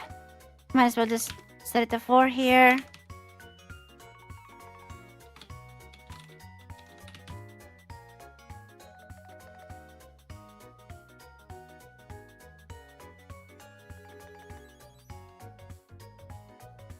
So I guess overlap is the fraction of like frame overlap. And sample rate, we do have that. Samp. I don't know if that compiles. Let's see. No, STFT does not name type. Oh, I didn't include the file here. Where did I include it? Did I put it in here? No. Oh, it's in here. I don't need it here.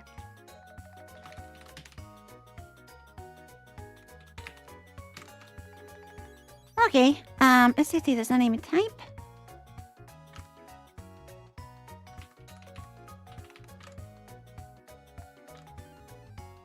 Oh, that needs to be in here, okay.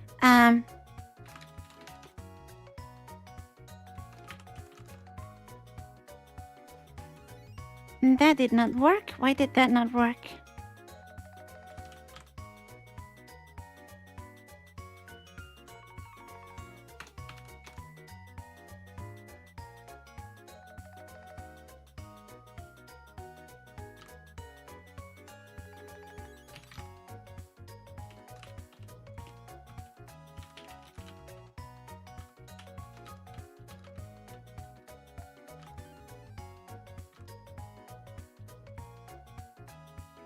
Oh, there's a namespace.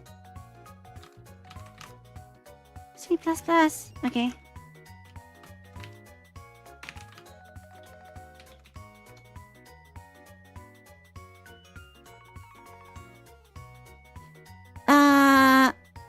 frame size samples. C++, how does C++ work? I don't know C++.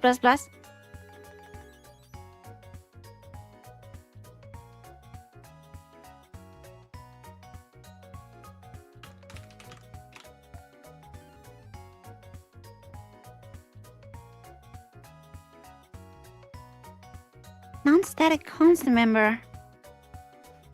Okay, let's go to the top.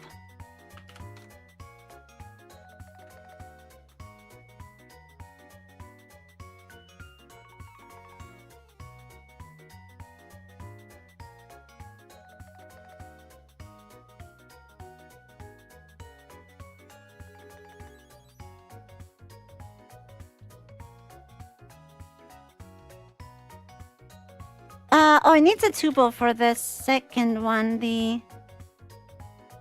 Yeah, frame size is a tuple, okay.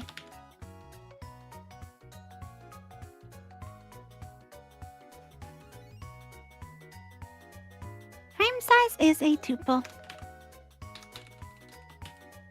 And we're just gonna call that IP size for both.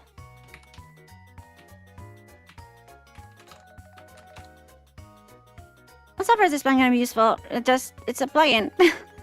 Whatever DAW you want. I use Carla for streaming. That's what I'm using for my audio stuff on the other machine. That still didn't work.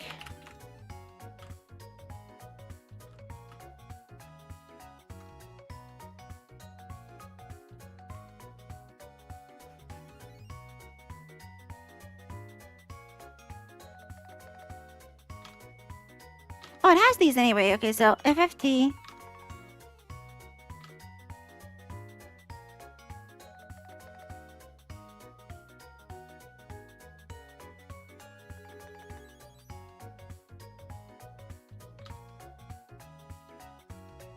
Wait, this isn't... Oh, no, okay, no. This doesn't work. Okay, I need to initialize that.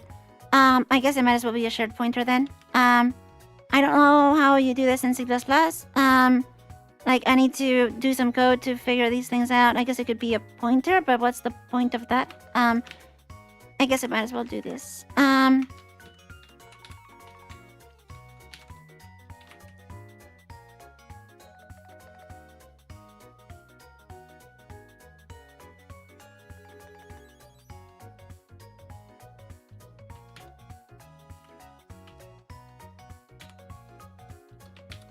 Do you mostly consider Chronos? No, I don't really use the Chronos for much actual production. I do everything with Ardour. Ardour is my DAW.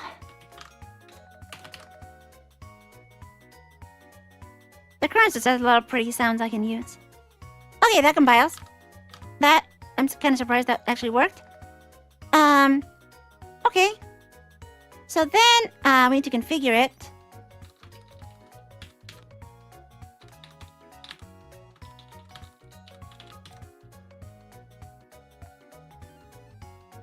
So the current frequency we said 0.5 was a good milliseconds. I assume that's what that is doing.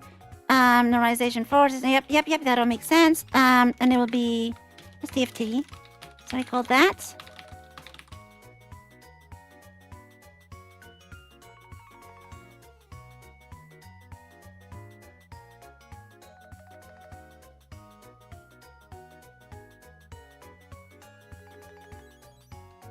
Yeah, it's the same here. I use Carla for live things and Ardour for music production. I have used Ardour for live things when they involve sequencing though, which is rare. But if I need a timeline that is doing MIDI things and it's on Rails, then I've used Ardour before for that.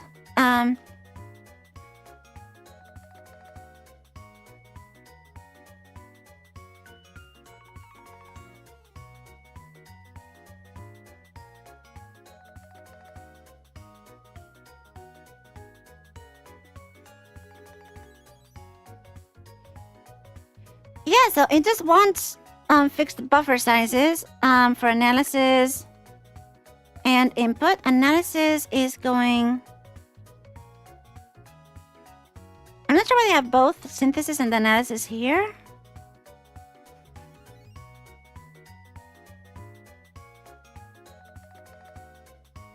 because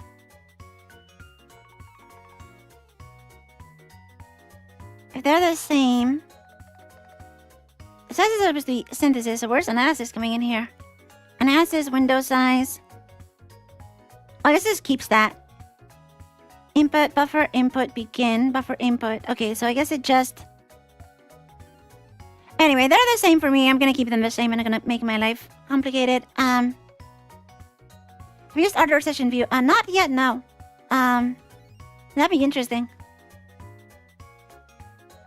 Okay, so this looks like it might actually work. If I just figure out where to get single chunks of...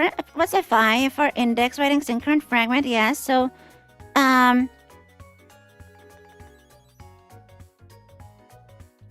extra samples for interpolation, IP buff, IP size.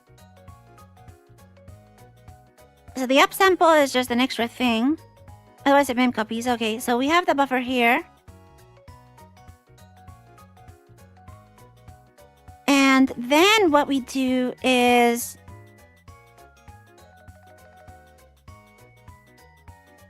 Yeah, IP buff is the input buffer. So that's what we want.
FFT size is FR size times 16.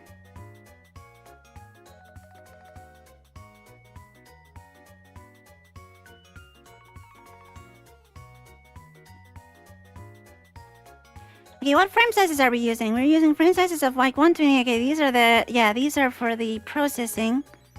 And then for FFT, that basically means analysis, right? So I guess what we actually want is that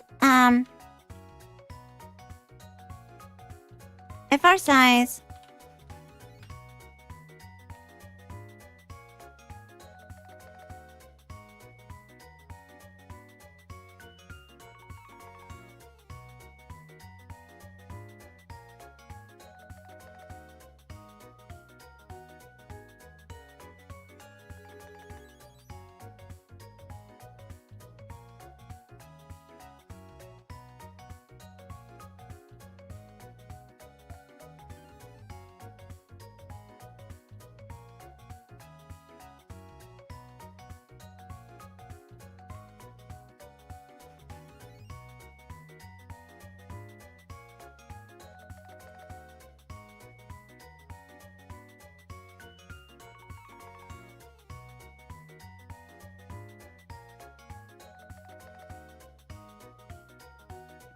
IP index minus IP size divided by 2 R2.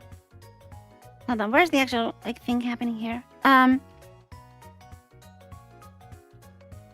You probably don't even need the subsampling for this mode anyway, but it shouldn't matter.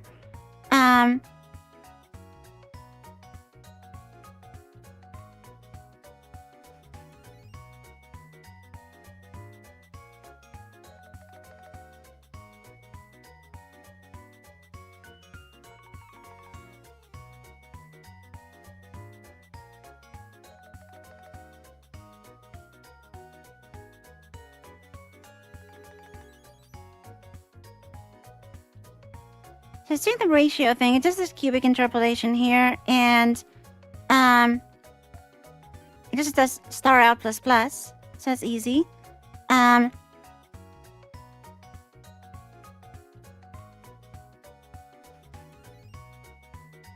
So it's reading from the buffer and then writing straight to the output. But we actually have like an entire block. We have a block-wise thing going on. So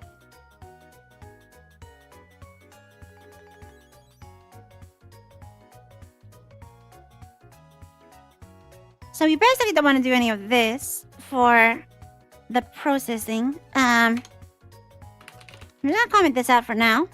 I think that might be fine.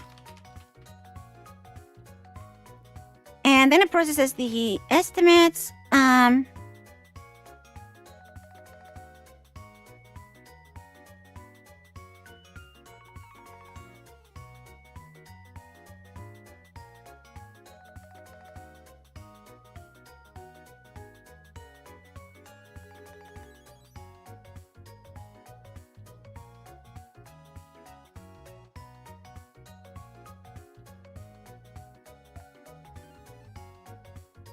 And I guess we don't care about those R1 and R2 things.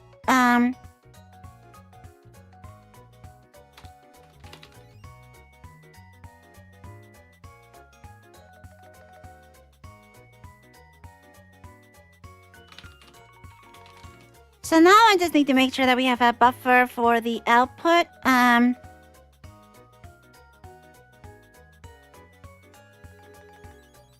But we are going to add latency by doing this STFT thing like that. So I guess what we really want is, first,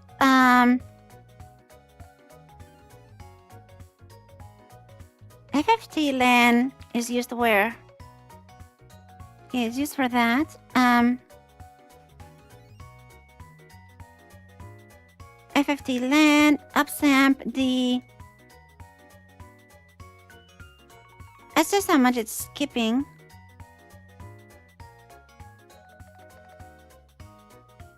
Okay, so I think I just want to not do upsampling right now because it's going to confuse everything.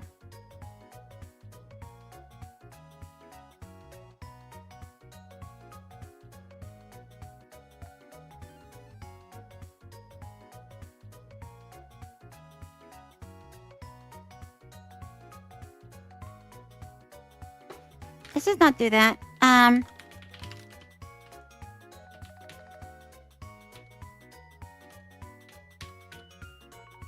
And then 2048 for that. Yeah, okay, so the FFT is always fixed anyway, so we're not upsampling. I'm just going to patch that out. This is the 2048. And then that means that the frame and analysis sizes are going to be different for this. So we probably want frame size to be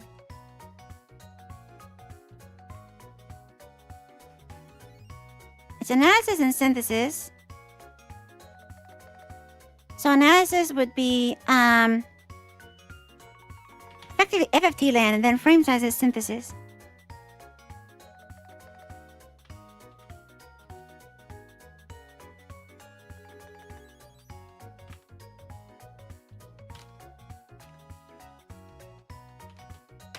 I think those are the numbers I want.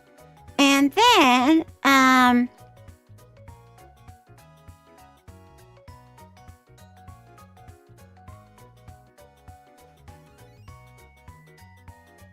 when we process, we're processing the synthesis window size, which makes sense.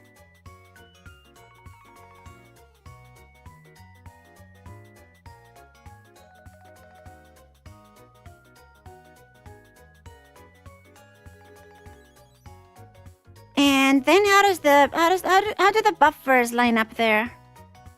Give me more ducks.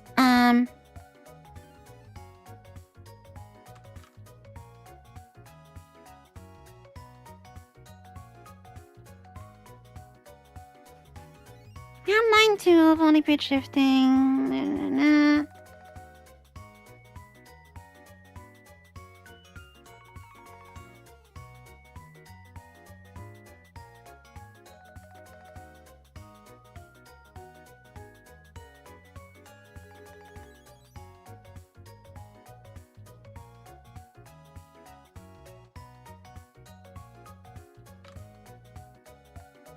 Does this one say anything? No.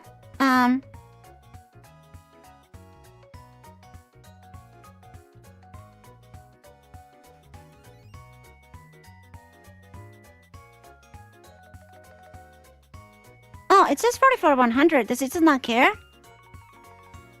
Does it do its own buffering? Because then it makes my life easy.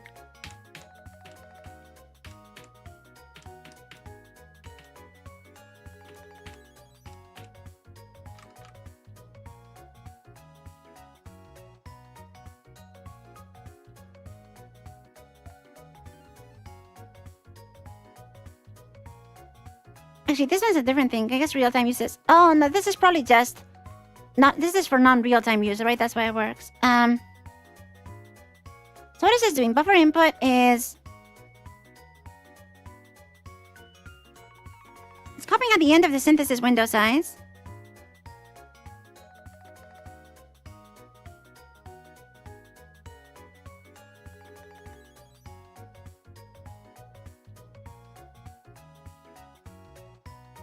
Shift input buffer, it takes begin plus synthesis window size and moves it to begin. So it's dropping one synthesis window size. And then it puts the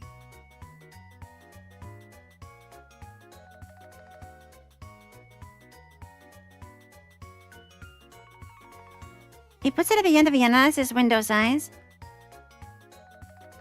which is interesting. So is it analysis plus synthesis and then output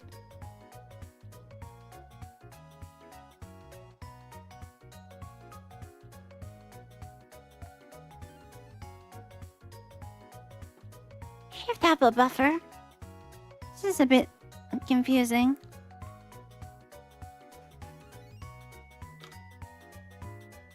Okay, is there actually docs here?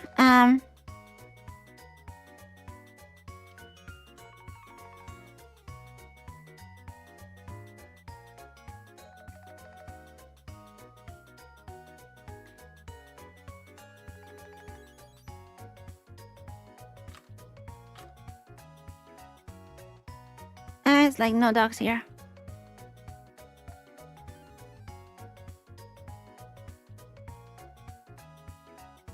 So it's doing samples. It's taking the min of those.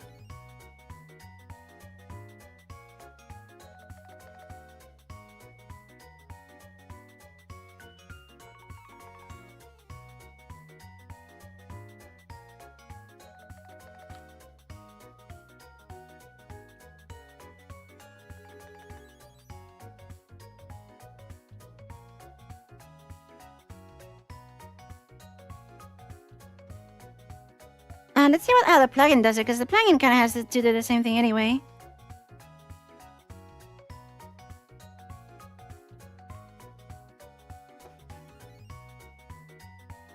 Process block. Okay, it takes all that stuff. Chant samples. Every pointer.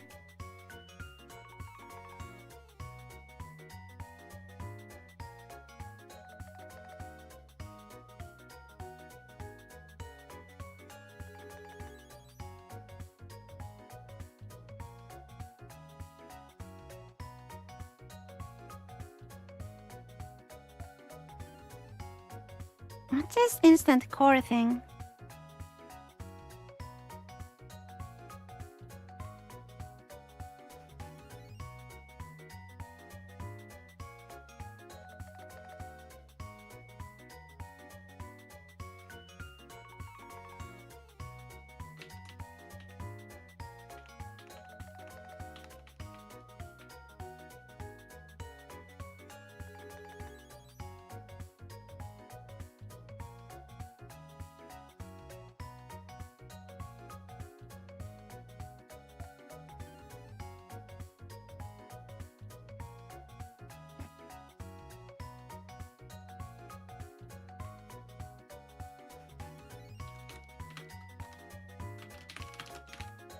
Where's the actual thing called? I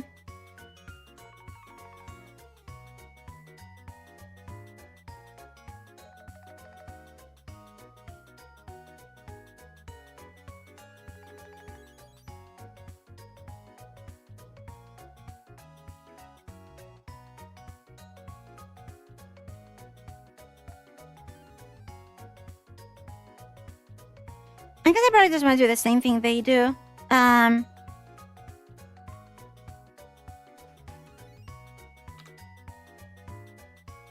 essentially the same logic, but I already have the input buffer hooked up. It's a ring buffer though.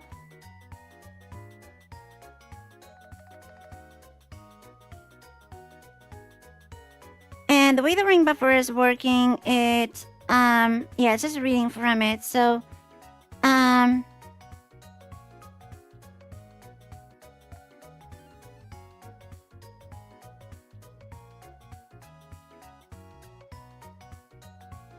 FR size is, that's a processing fragment size. So that's what I want. I do want the FR size.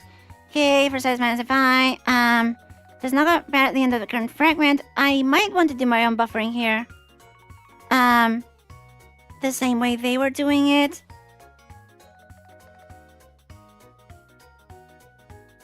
Oh, they're kind of, no, this makes sense. You do frame size chunks.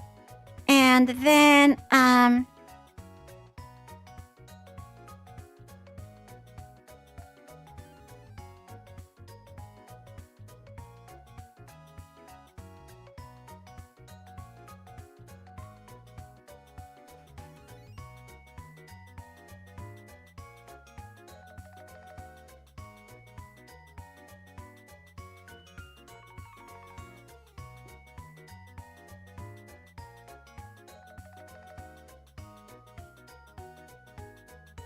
you have input index and input size. Input size is the analysis window, but it's going to be shifted weird because it's a ring buffer.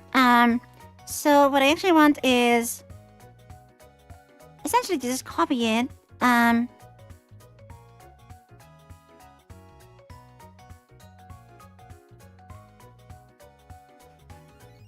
think I'm just gonna cheat a little bit. So we're gonna do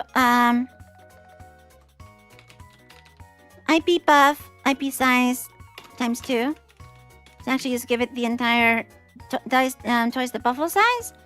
And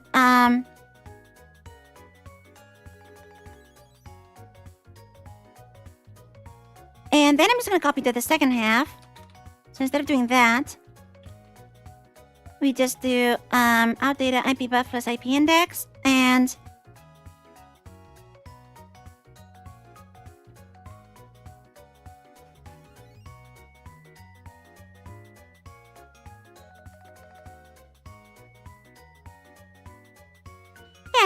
I think we can just do this.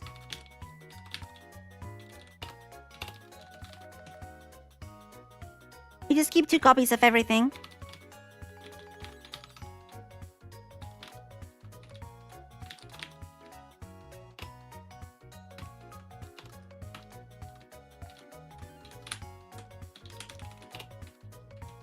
Yeah, I think that's essentially gonna do what I want. It just keeps a double ring buffer, which means that at IP buff plus IP index is where we are writing now, and then before that it would always have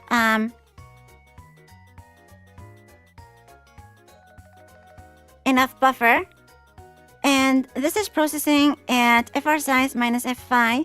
FI is actually changed there. So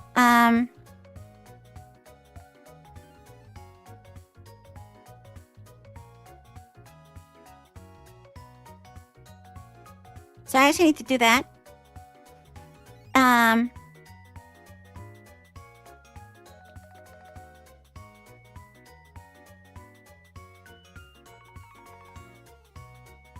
So I need an output buffer because we might be processing very small buffers.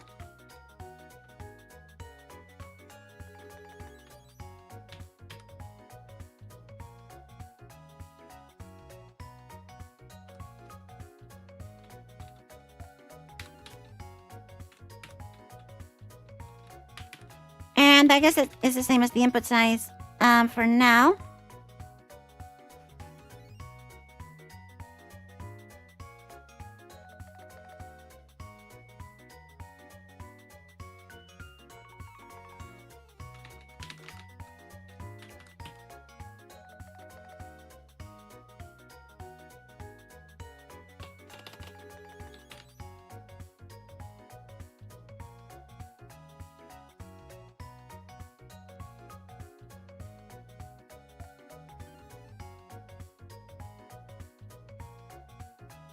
So then we have to check the FR size thing here, FI. So we actually want to increment FI. Yeah,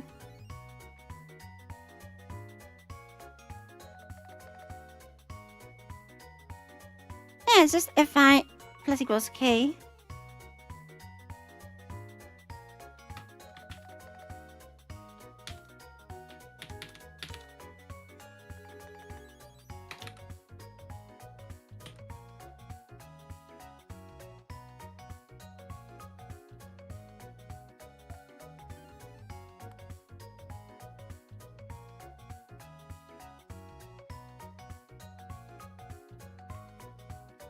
And then we check if IP index is a multiple of IP size. So it's basically this, if I equals FR size.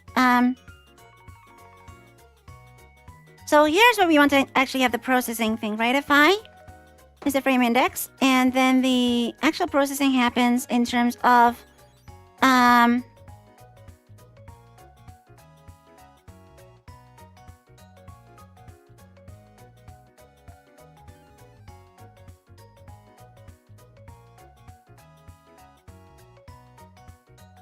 IP buff plus IP index is the end of the input index. So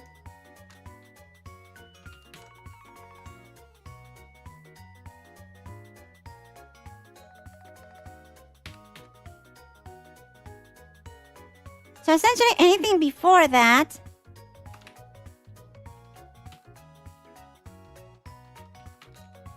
is going to be processing a fragment. And so what we do is IP plus IP index, and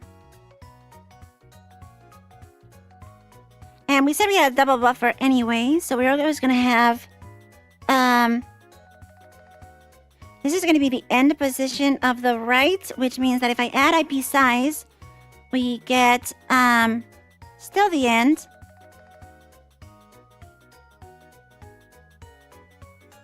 And I want the IP size because that's the analysis size. So I need IP buff plus IP index plus... No, I want IP buff plus IP size minus IP index. Is that right? I'm not sure. IP index.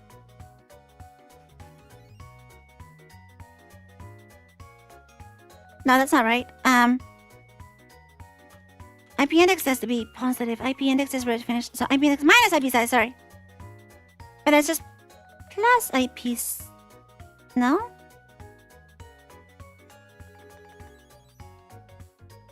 Yeah, it's minus IP size. But we actually want to add IP size so that it... Yeah, no, actually that's right. Yeah, it's actually just IP buff plus IP index. So that's where the buffer starts for analysis. And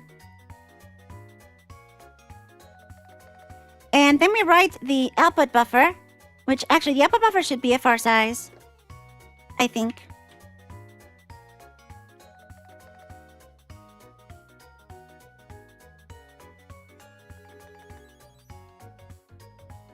Yeah, okay, so then I think this is what we want.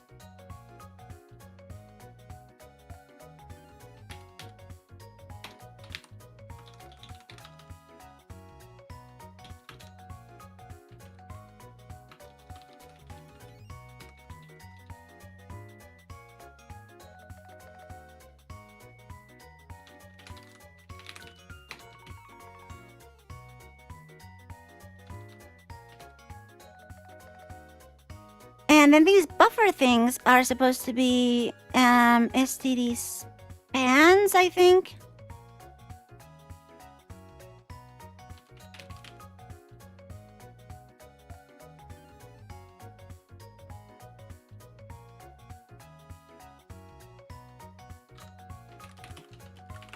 And how do I go from a dump pointer to an STD span?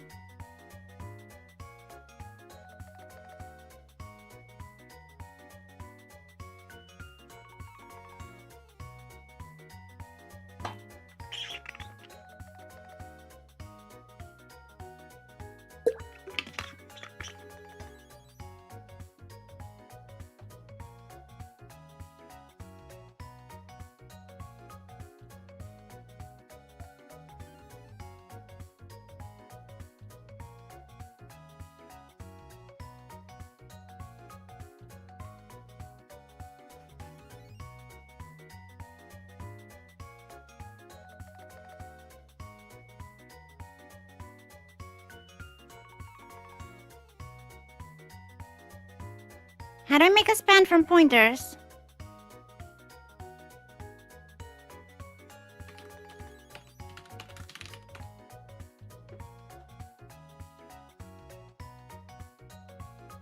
Okay, there's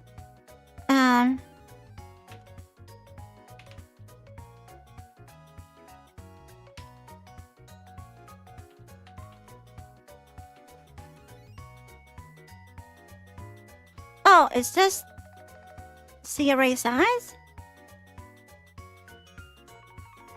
You just do it like that? Like pointer size?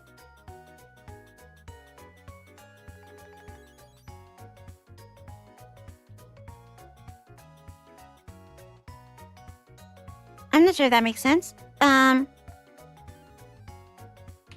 pointer.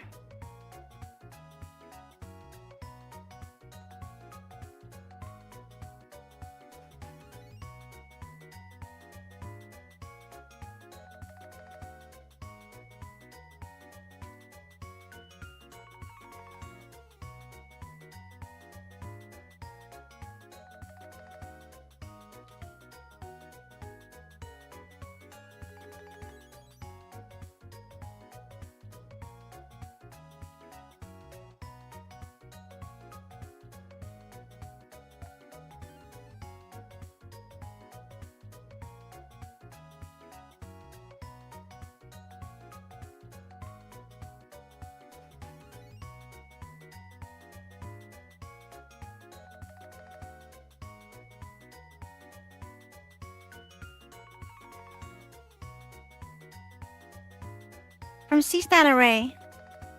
No, but that requires the size.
There's an IT first and size type count. How do I create an iterator like that? Is it already...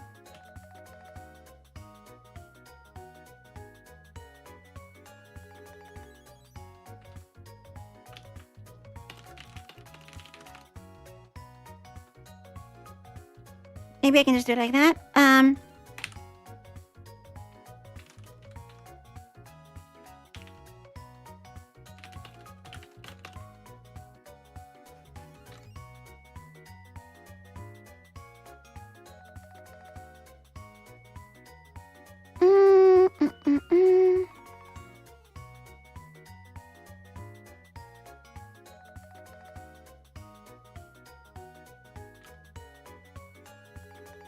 Well, let's see what happens. Okay, IP buff plus IP index is a pointer.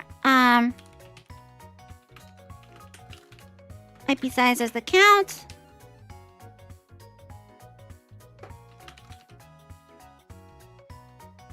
And it'll just be ispan, ospan. And I think I can just instantiate it from op buff, which will have the right... No, I won't have the right size because it's a pointer.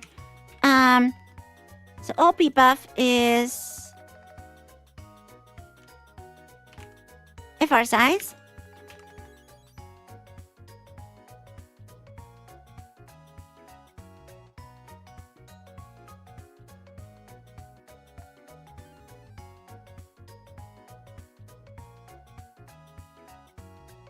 So this is processing one frame now.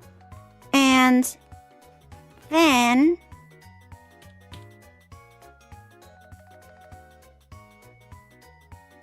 Well, let's see if it actually compiles. It's not gonna compile. Factors, frequency, hold on. Is it pitch shift?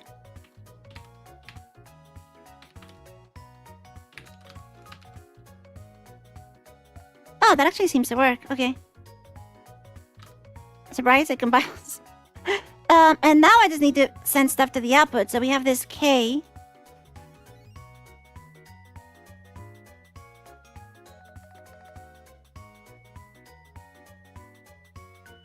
And I need a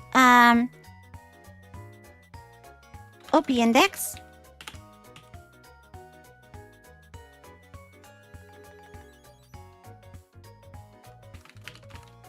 For the output buffer. And then in the output buffer, if we have enough samples, we do 1 frame of processing, which means from there on, the output buffer is reading from the top. Which means we want to process before we do that. We want to output samples before we do that because we need 1 buffer of latency for that to make sense. I think.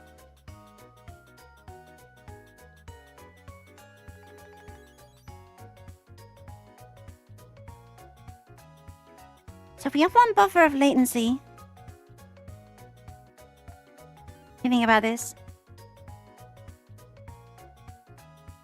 Yeah, while we're reading 1 buffer, we have to output the previous one, right? So, I need to do the output here.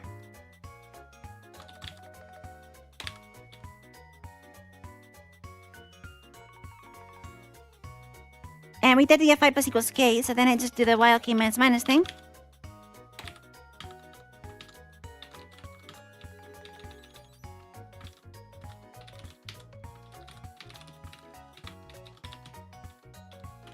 So I basically just do that.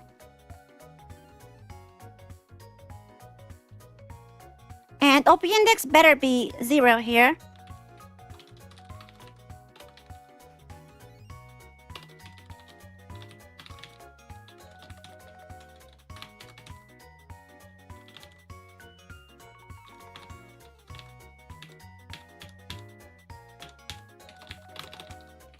So I'm pretty sure that should be accurate. And okay. And finally, since we actually need to test whether this actually shifts anything, and I haven't hooked up any of the input parameters yet, factor 1.5 will give me fifths, and we'll see if it's any bad.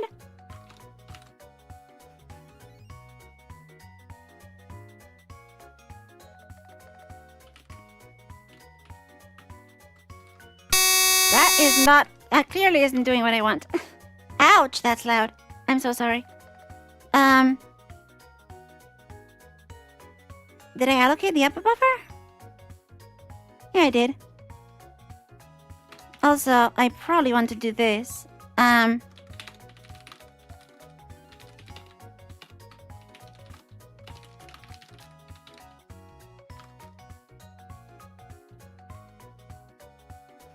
I'm going... Actually, you know what? How about we do this for now?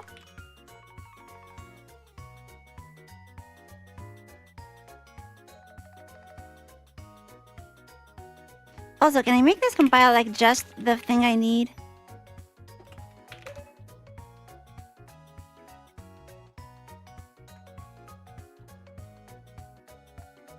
Okay, now, I don't hear anything. Is it just the... Maybe it's just not writing... Maybe it's just not, rendering anything? Let me just try 0.5.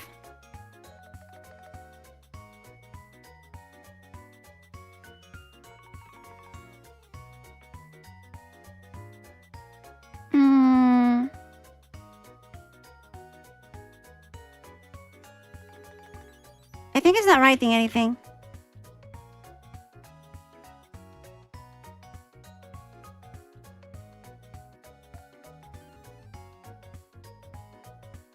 Or it's just all zeros? No, but it shouldn't be writing anything because If it were writing, we wouldn't have had the problem before if it were writing something from the output buffer. Are we just not hitting if I equals FR size?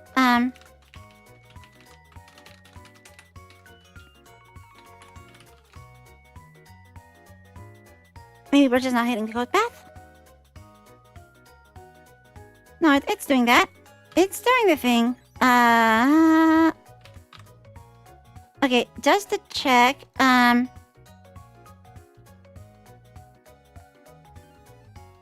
IP buff plus IP index should be, yeah, so in theory, if I just do,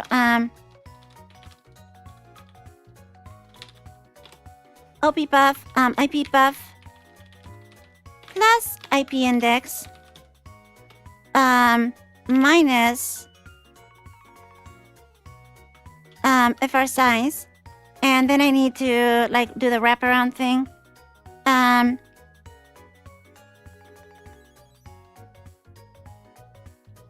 that. I think that's what I want.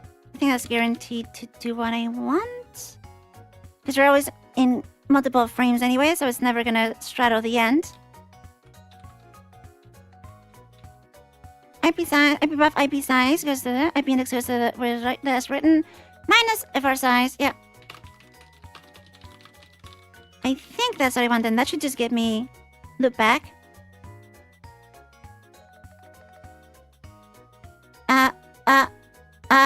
Okay, that works. So the pitch shift isn't doing anything for some reason.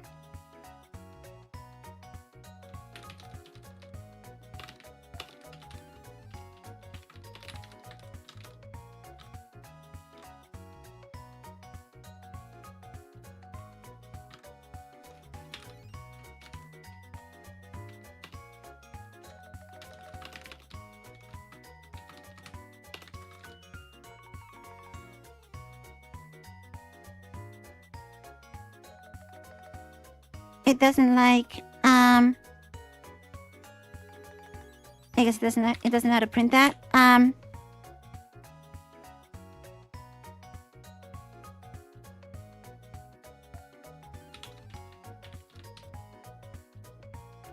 S-span, O-span.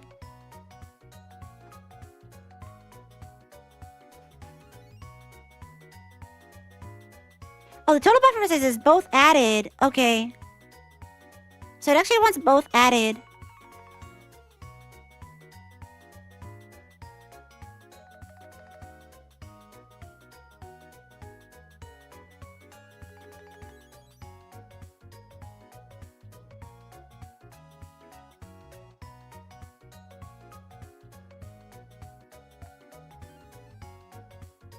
So maybe I do actually need. Do I actually need?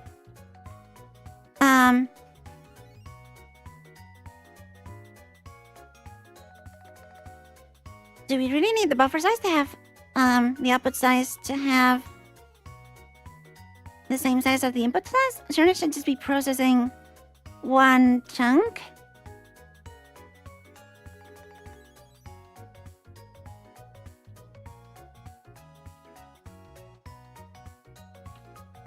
Does that make sense?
That makes sense. Like, why wouldn't that just produce? Okay, let's just do what it wants. We will just give it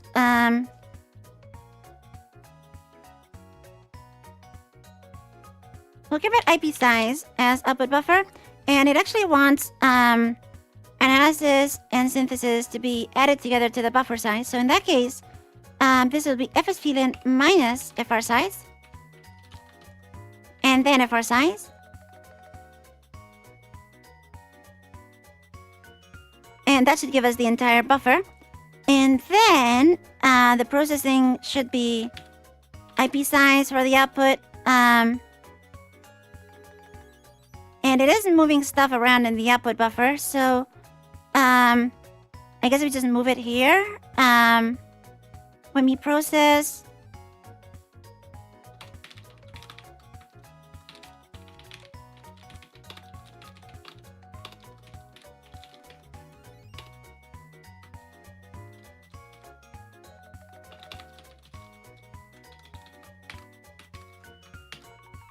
not IP size minus FR size. What I want is... It is IP size minus FR size, I think.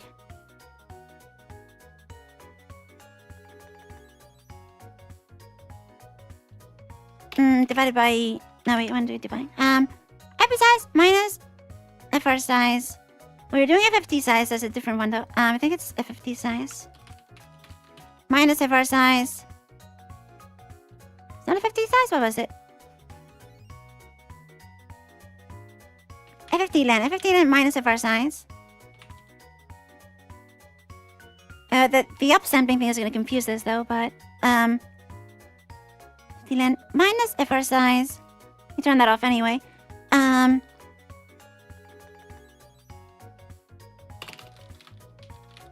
size of float.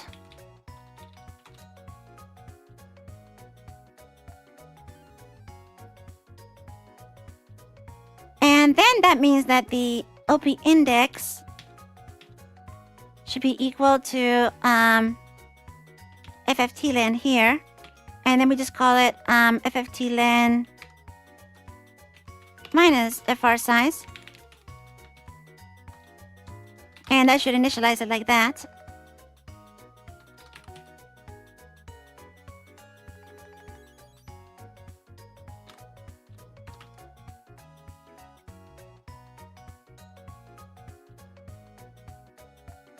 That did not work.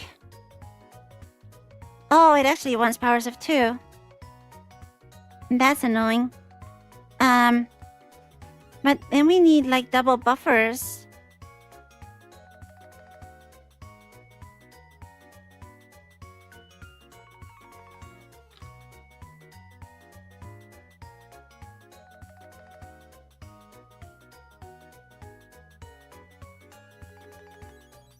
So I guess we want to 15 then, but then I actually need extra input buffer. Ah, that's annoying. I don't want to do that.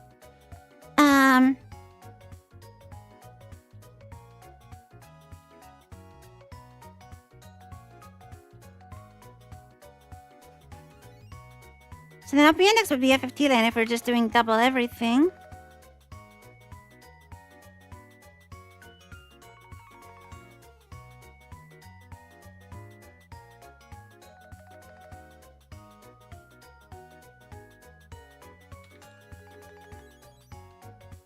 Can I guarantee that we're never going to overflow?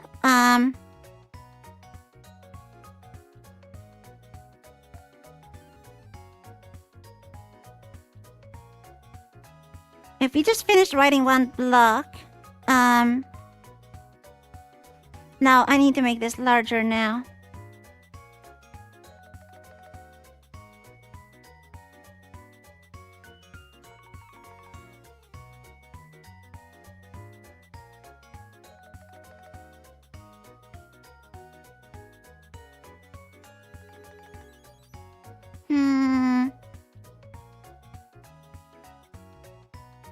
No, but it's always... Wait, it's always larger, so... No, I think it's fine. Kind of. No, I do need one more, yeah. I do need to add a little bit more. Oh, this is confusing. Okay, new float.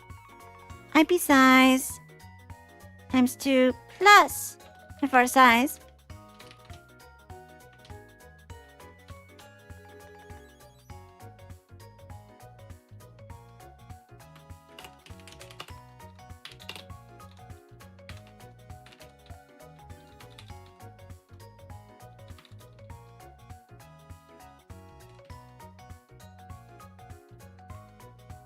Oh, this is going to be a bit annoying because it's the the input block,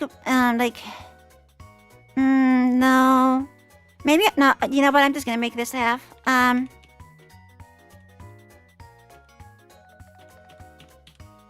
just gonna make input size half, and then the analysis,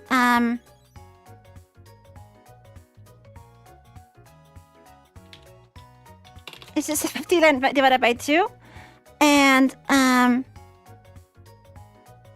then I just need to compute this index properly. So the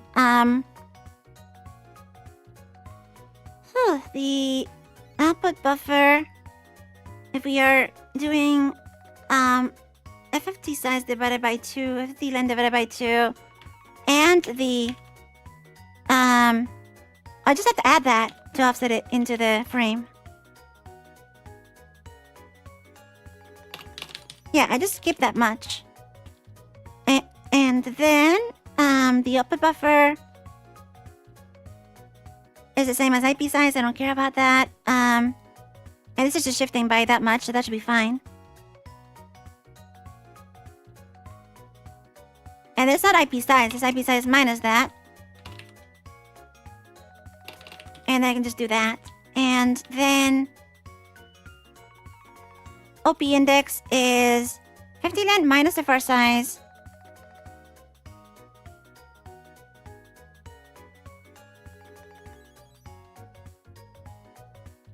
OP index would be FFT length divided by 2 actually. Because it's gonna read starting there. And the OP index equals FFT length divided by 2 plus FR size.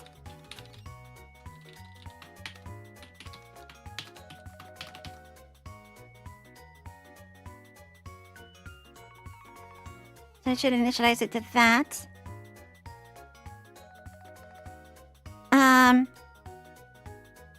Actually, I should just change that to OP index equals FFT then divided by 2. Yeah, that's fine. And then the OP buff gets moved by FR size.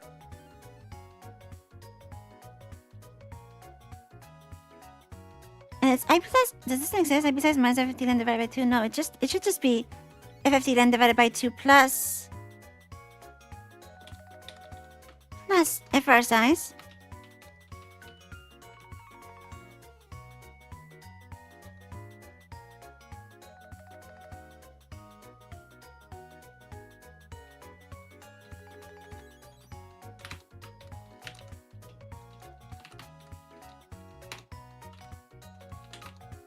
This is confusing. I did make some new variables for this.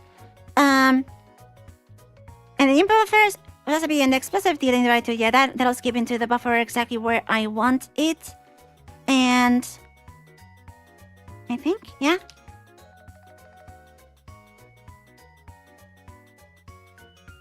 And then the output index would actually just be, yeah, that makes sense.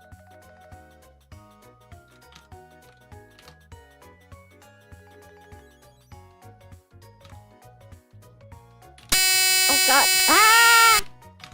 I remembered too late that I should have done that. I'm so sorry. At least that's 0.5, not 1.0. What? Wait, why is it loud? I just made it smaller. Why is it loud?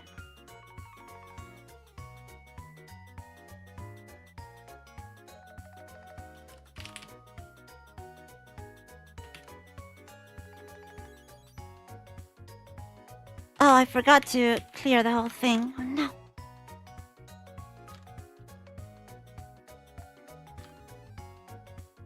Okay, now it's just now it's just empty.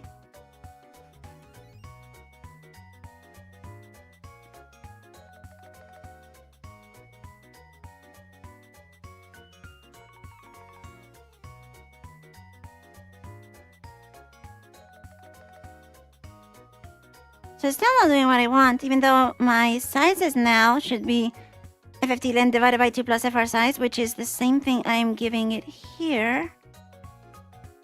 So why is it still not processing anything?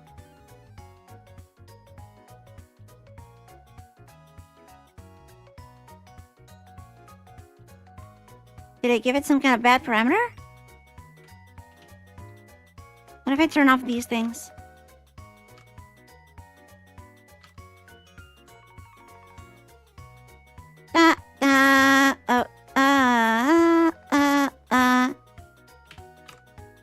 Is the volume just low? Now I'm scared to raise it.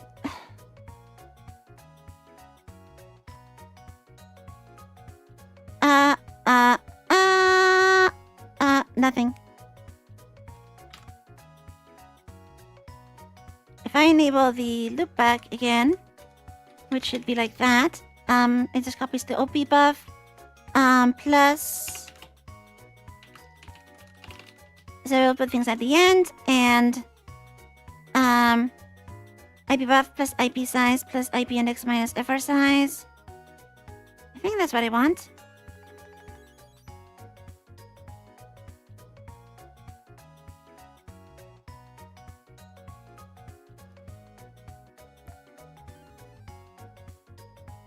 IP buff plus IP index plus STFT len divided by 2.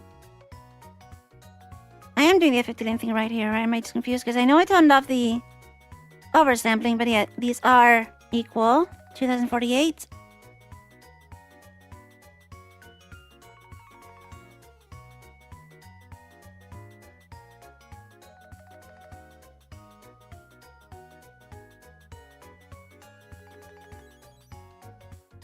I think that's correct.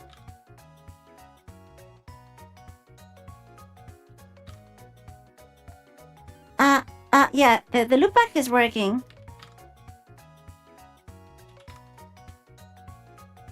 So why is it just not doing anything?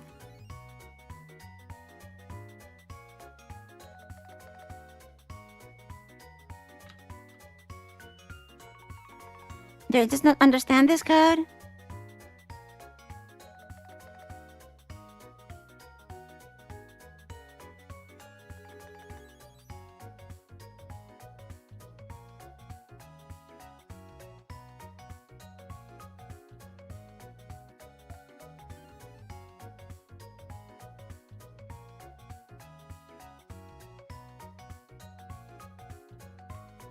Does this need it to be doubles?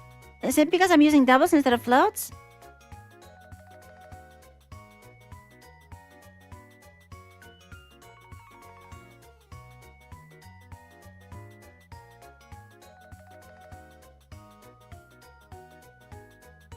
Does it need to be doubles instead of floats?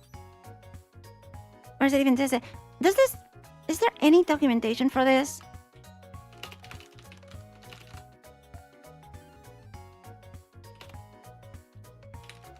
There's like no examples here.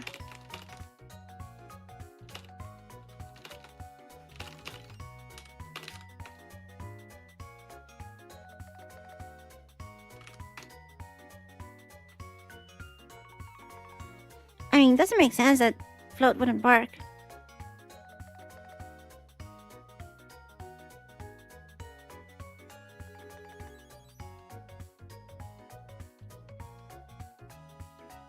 Wait. Hold on.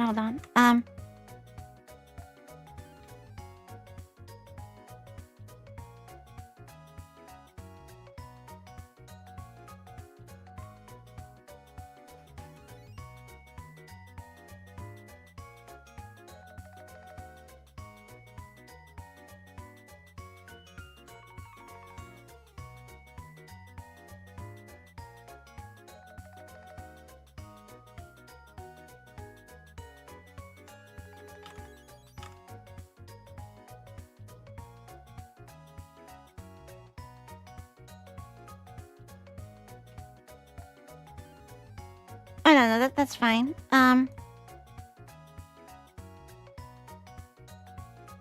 Do I have the sizes wrong somehow? Hold on.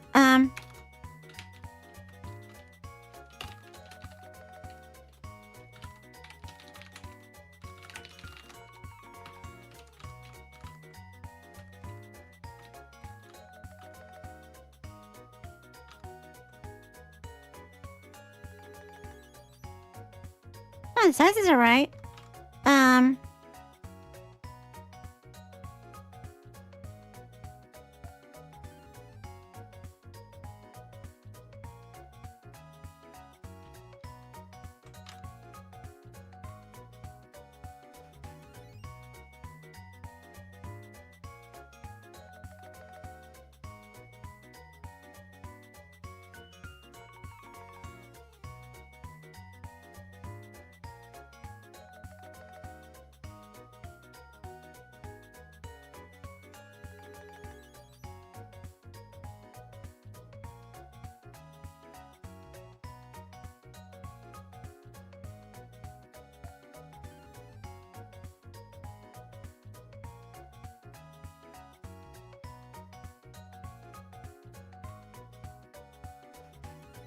Does this output buffer thing make sense? Hold on. This is taking samples from the input this is a CD copy. Begin, window size, input end, input begin. So it puts new samples after the analysis window size. Okay, that makes sense. And before that, it is shifting it over by the synthesis window size. That's okay. So it's source destination. So that makes sense. The input is just a little buffer with those samples like that. Okay. The output is taking analysis window size minus synthesis window size. Why?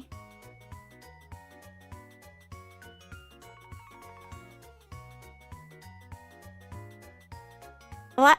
It's reading from a different place in the buffer. And then it's taking synthesis window size to shift it.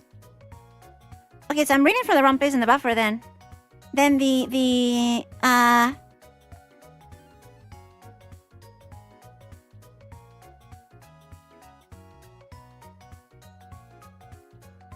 then the buffer that I want is FFT then divided by 2 minus FR size.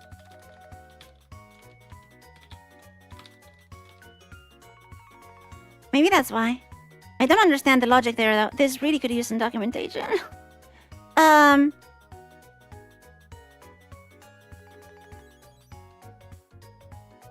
There's the OP index divided by 2 minus FR size. Okay, I'm gonna do the 0.1 again.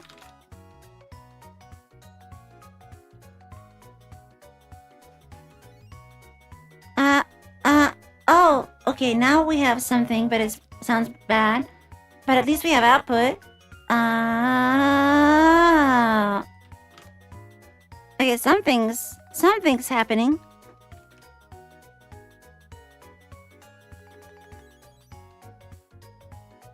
Is it just because my FR size is too small? I have to make it larger.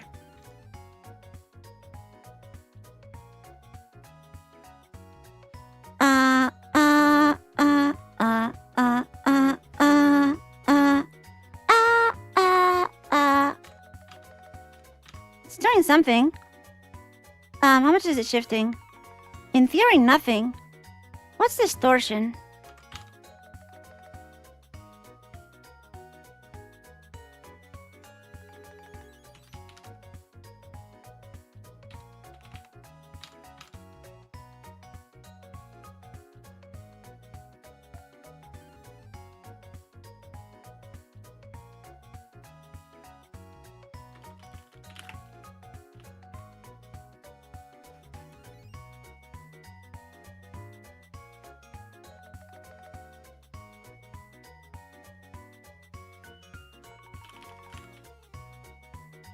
That's timbre. Okay, so timbre is supposed to be default 1.0.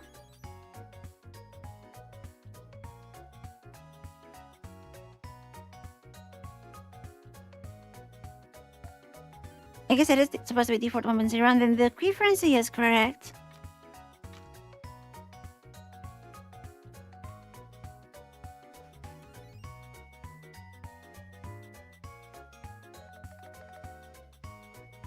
So it shouldn't be shifting anything right now.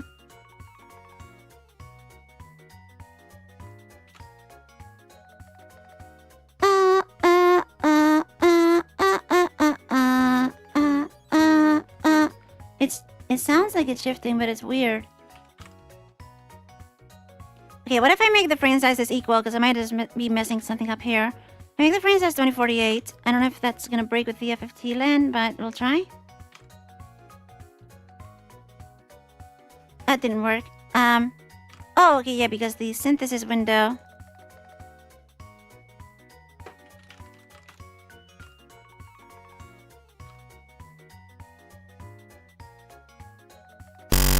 That's not working. That's not working, but I think that's a hint that something is wrong. Like I have an offset in the buffer somewhere.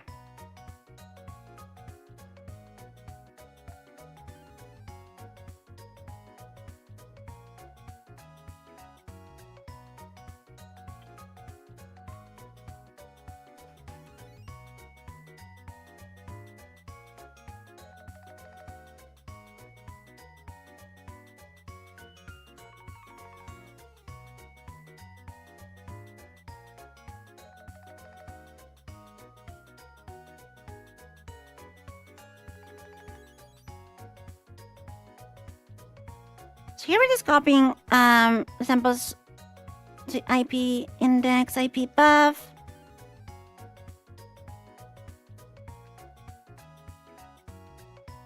OP index, and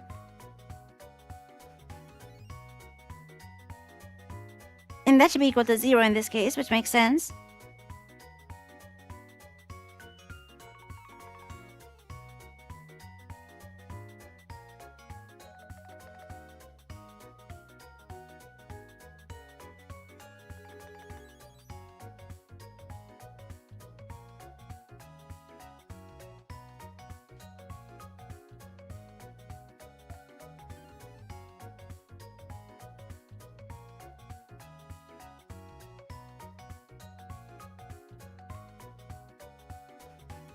FFT len minus...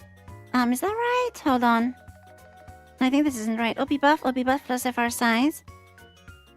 FFT len minus... it's divided by 2, isn't it?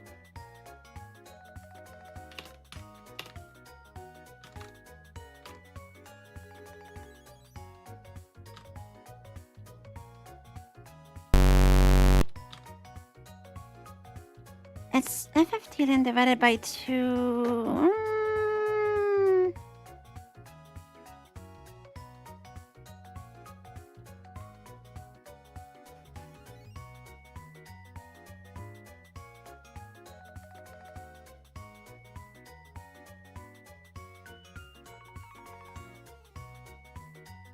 the input size.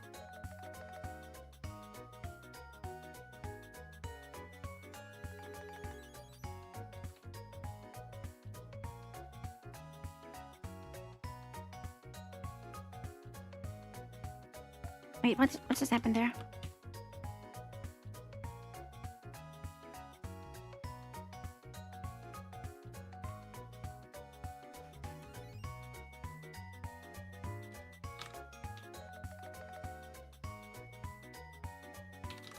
Wait, hold on. Assert. What was Z? I just forgot what Z was. Should be open index here, right?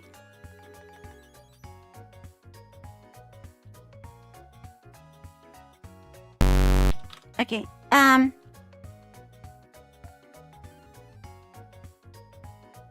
Let me look at this code again. Real time. This is taking output samples from alpha output begin minus the sensitive window size plus the isolation size, which, if they are equal, should be the beginning of the buffer. And then, am I doing that right? I am setting these to 15 and divided to an FR size.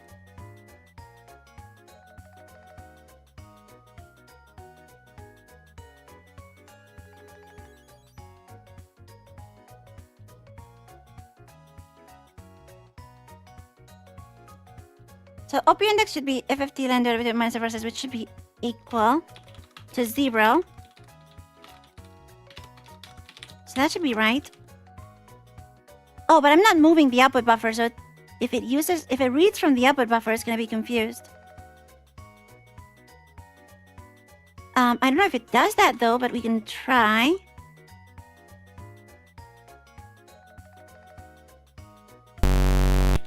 Maybe that's what it needs. Maybe it needs the output buffer to also be populated so it writes but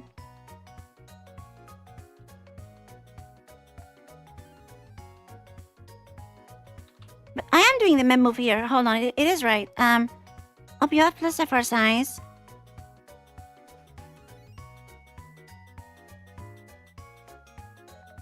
It should be okay.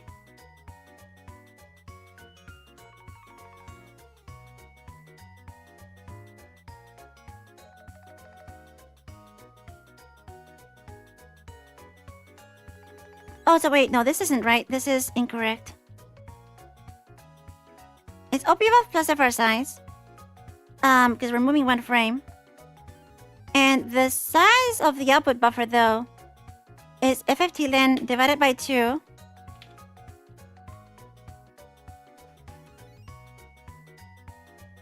Plus FR size, isn't it? Yeah.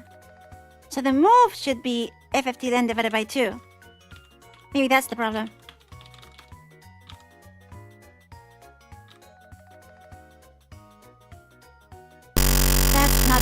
but it changes, so clearly the output buffer contents matter. Oh,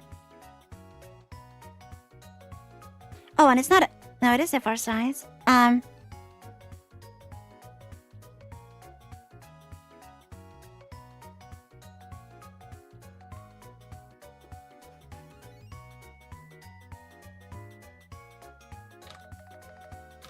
So p-index is 0, which is what I expect.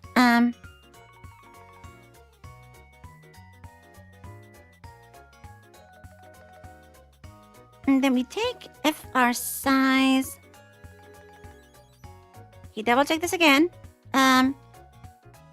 Reads from begin minus synthesis window size plus. So it took the analysis window and then goes back to the synthesis window. And it's moving.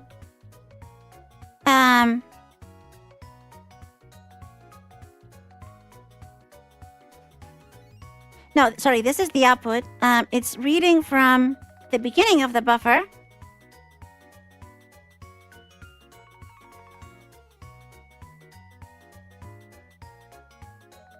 And then it shifts it up by copying from synthesis window size in.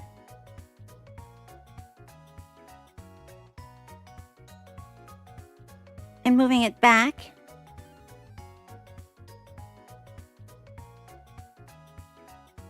So since FR size is the synthesis window size, then it should just be the length minus FR size. So this should be correct.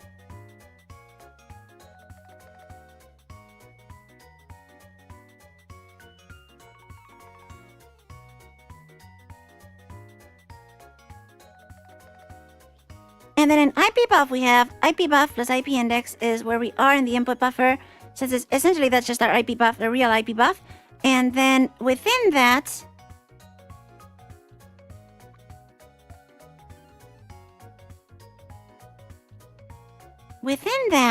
we want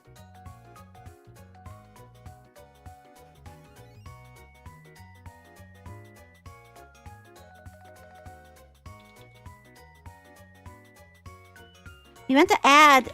What if I just... That should just add latency if I just do that.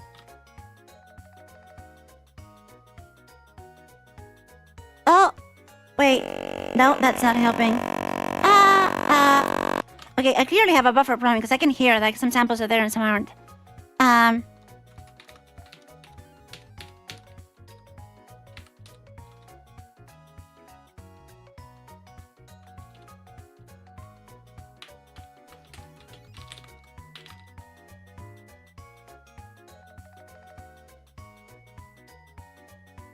Oh wait, no, IP index is the end.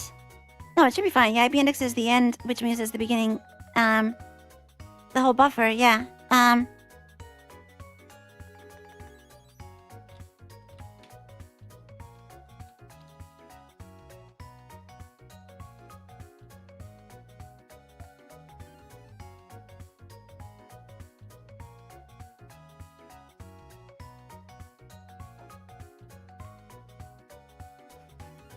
Okay, I'm gonna declare some stuff here. I'm getting really confused. Synthesis window size, yeah,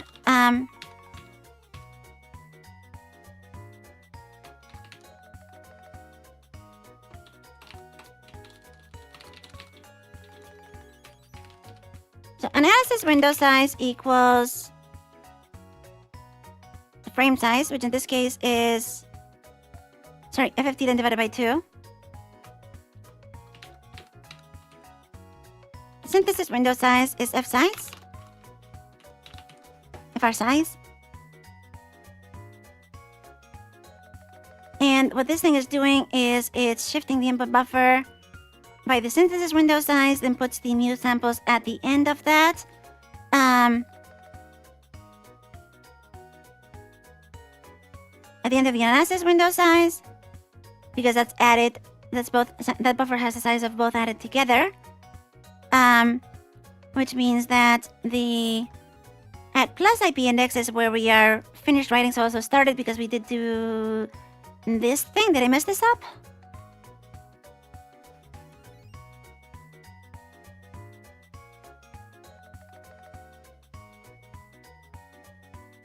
I think that's fine. So it's just IP size times 2. So we had IP size, this is the second copy. And then it goes to 0 at the end of the buffer, which is fine. Because it still has one whole buffer there. So the input position is 1 IP size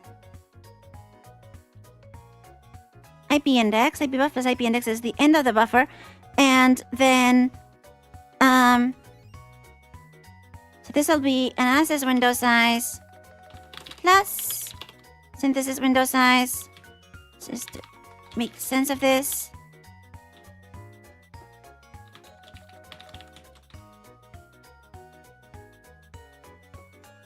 And so then output buffer, we shift it by the synthesis window size. And how much we copy is the analysis window size.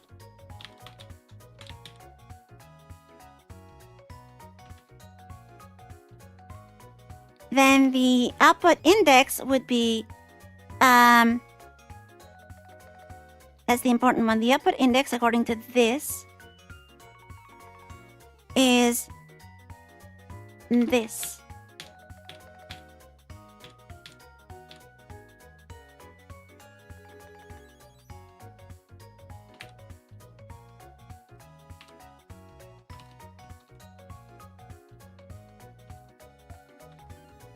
I just lost that.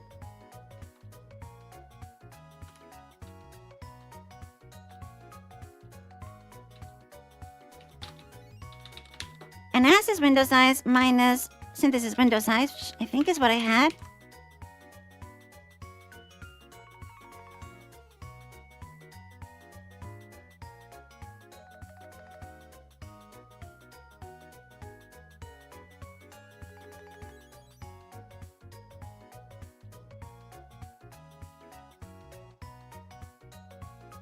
And then the input span, you start at the input index, that's where we have the double size everything. What we actually want is this much from the end. So I guess optimizing, what we actually want is plus IP size minus that. And that's going to give me the most recent window on the input buffer.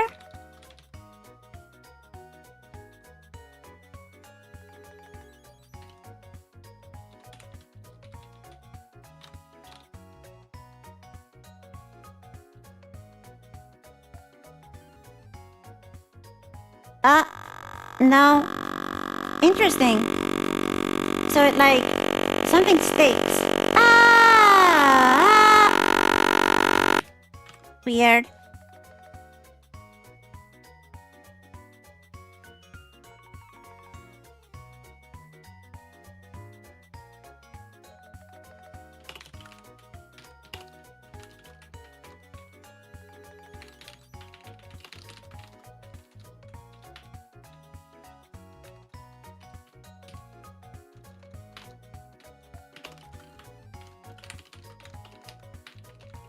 I think there's probably a last or something I can use, but I don't know C++. So,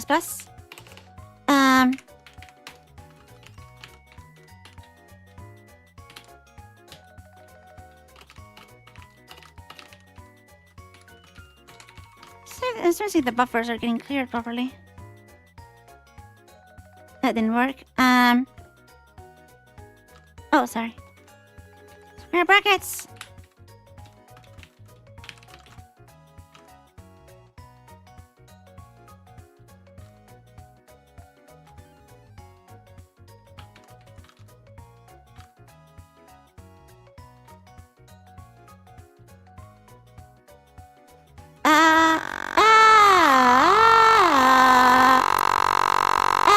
Okay, so clearly the output buffer isn't getting written at the end, but we knew that already because it only seems to write the beginning of the buffer.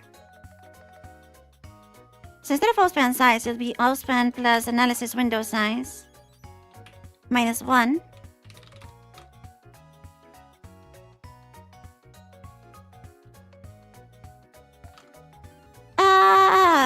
But that's still 0, that's not good. And our IP index is toggling between two inputs, but that's should be okay because our buffer size is half.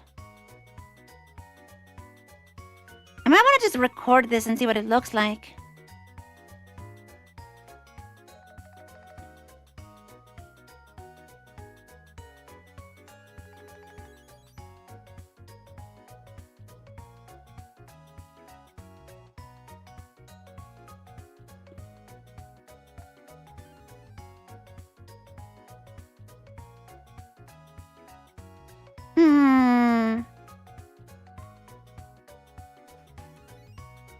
What are we doing here? Oh, okay. It actually clears the output buffer between calls from... maybe we need that. Maybe it like adds or something like that? That might be it. So it clears out everything after the analysis window size. It moves everything forward. And then clears out the end. Maybe that's the problem.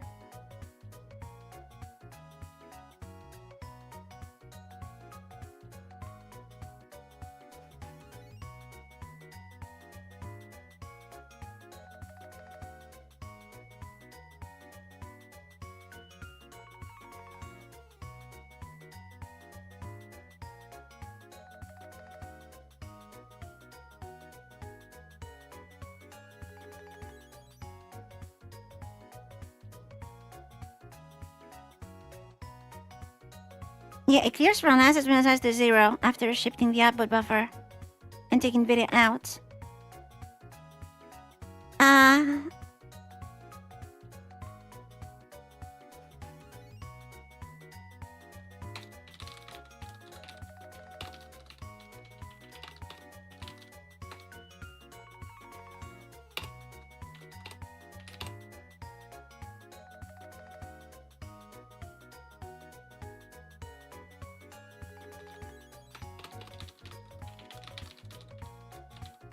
Maybe this is the trick.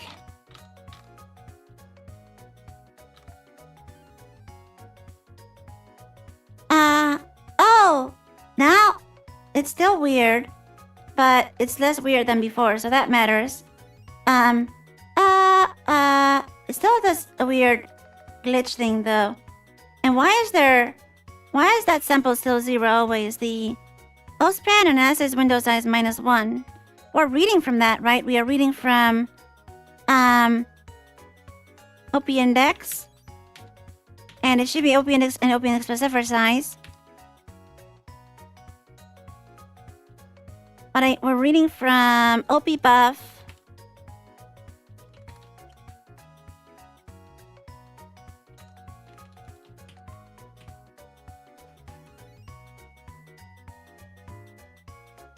Zero in this case.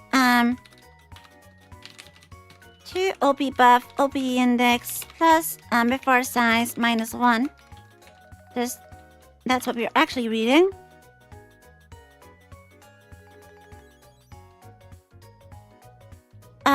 Yeah, no, that's 0. Why is that 0? Why is it not writing?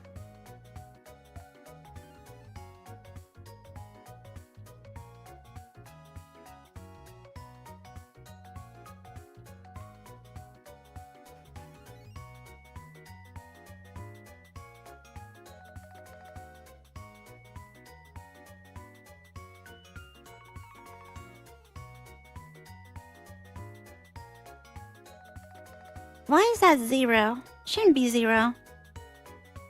Is it processing like less or something?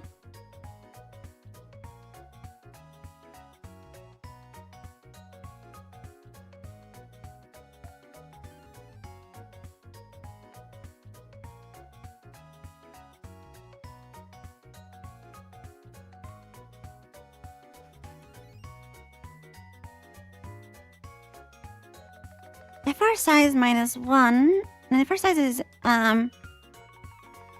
FT then divided by 2.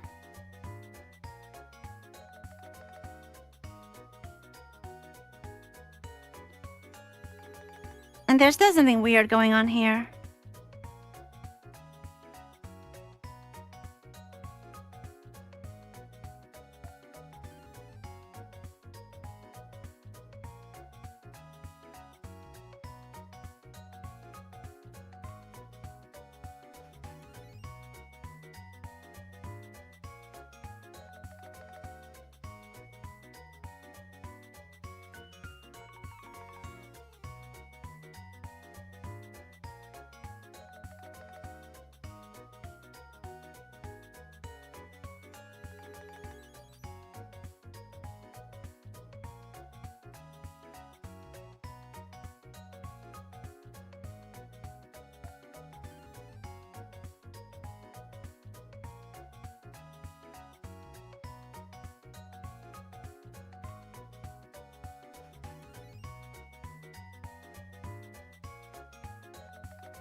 Also, this assert isn't right anymore, but I think I'm probably not even building with debug enabled at this point. Let's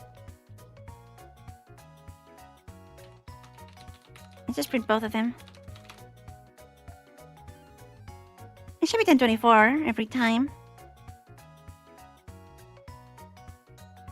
Yeah, it's 1024 every time.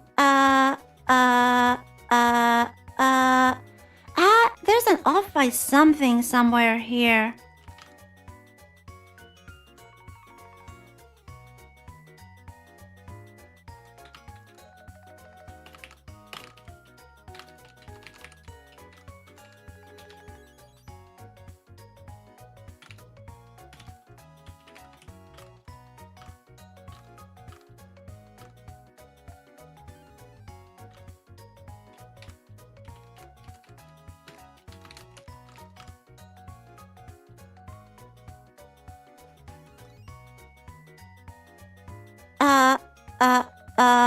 It's all zeros.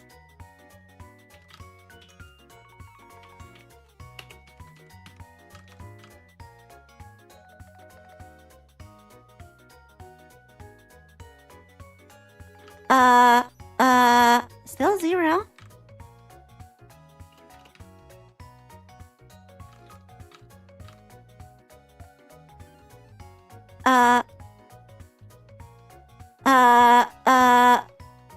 Oh, there's something there. But it's barely there.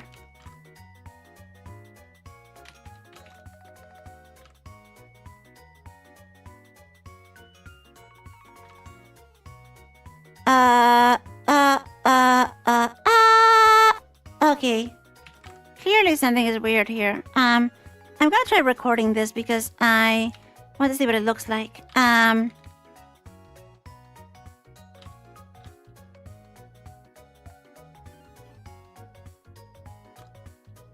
I could just dump it to a file.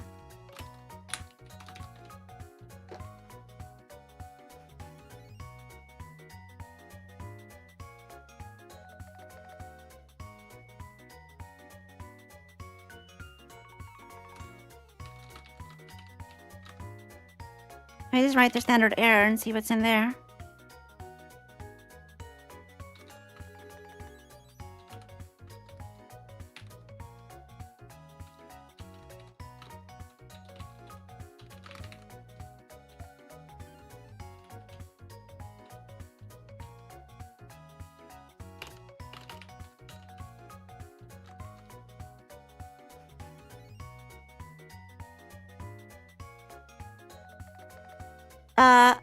Okay.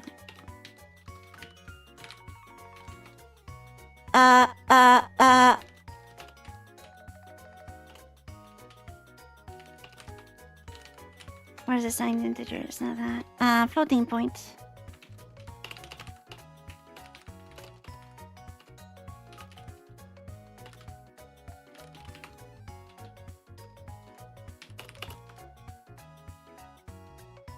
Interesting.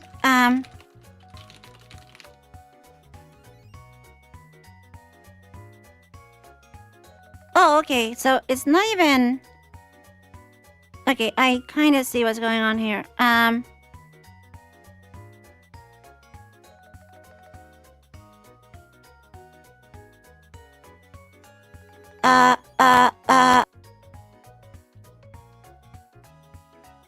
No, but it actually... No, it's not. Hold on.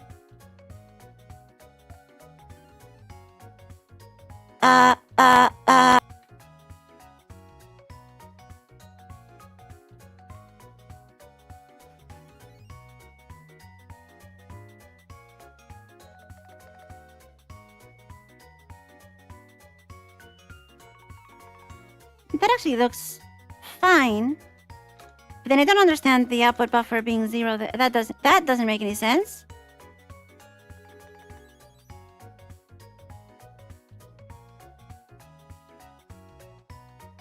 Oh, because I'm printing this before, not after the call. I am dumb. That was silly.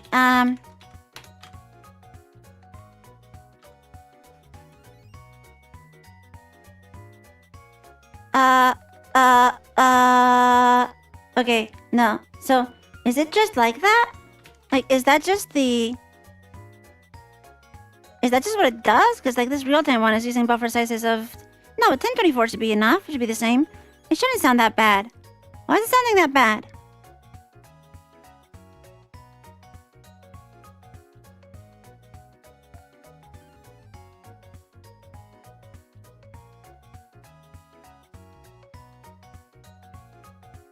Shouldn't sound that bad.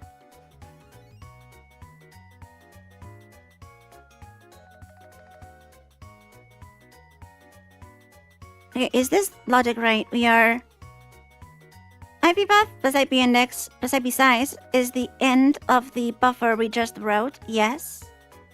And then subtract the window. Yeah, so we're taking the end of the buffer, basically. That sounds legit.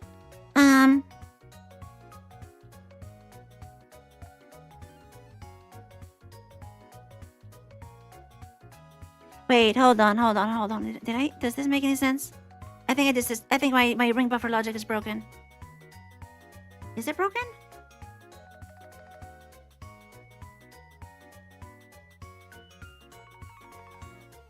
No, I think it's correct.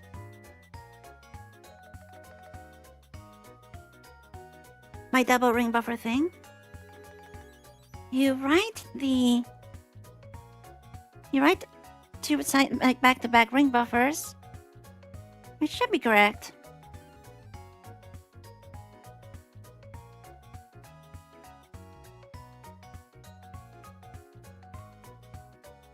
Oh, hold on. No, it's right. IP size times 2, and then we wrap at IP size, so...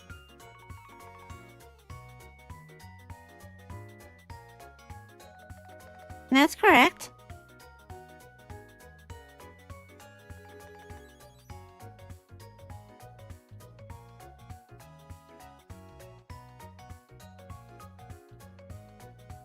And then the output buffer is just, I should, actually calculate that properly, but, oh, hold on. Hop size is wrong here. Hold on. That's supposed to be, sample rate, frame size 1 divided by overlap.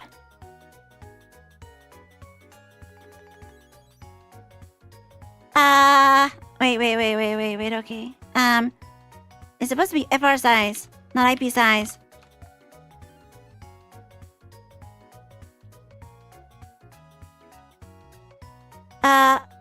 Oh, I think that sounds better now. I think that sounds a lot better now, doesn't it? I think we might be getting somewhere. Huh. Okay, can I use a smaller frame size now so we don't have as much latency?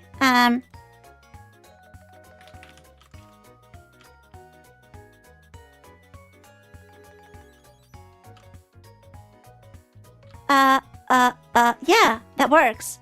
Ha! Okay. Well, that was dumb.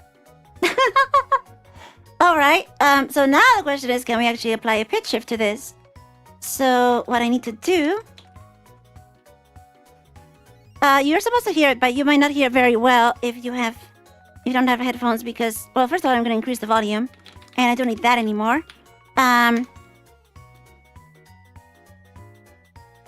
It's on the right channel.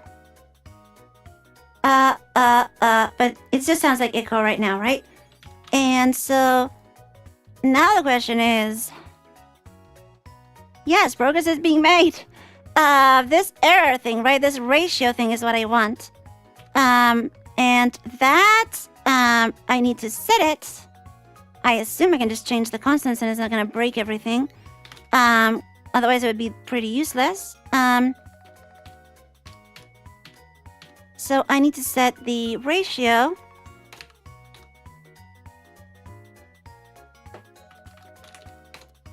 Factors, and we just set that to ratio. And so that should give me the autotune behavior without the format correction right now.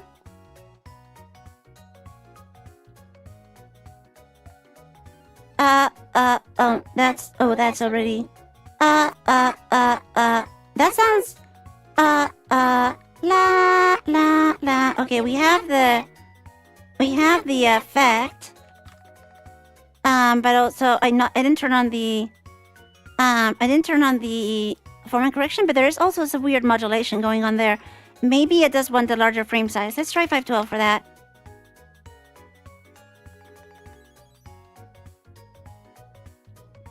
La, la. Oh, that's better. Oh, that's better. Okay, so, yeah, okay. 56, maybe.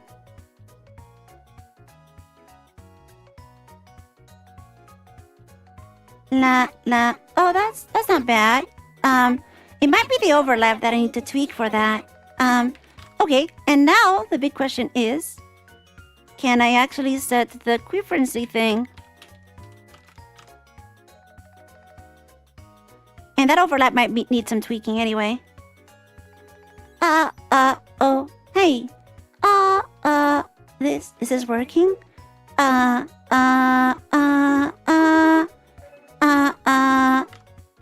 think it's working. Let's try proper volume. I think it's working. La, la, la, la, la, la, la, la, la, la, la. I think it's a bit low in volume. Let me just try bumping it up a bit because it's a bit hard to hear. But I think it's basically working. La, la, la, la. Oh, it's a bit weird. La, la.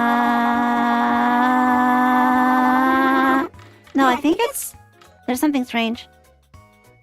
Yeah, it's not stuttery. It sounds stuttery, and there is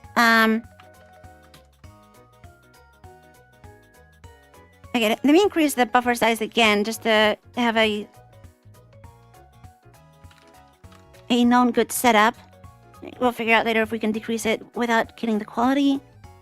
La, la, la, la, la, la, la, la. Okay, it's not doing the harmonizing thing for some reason. It's actually doing like the pitch correction, which is not what I want.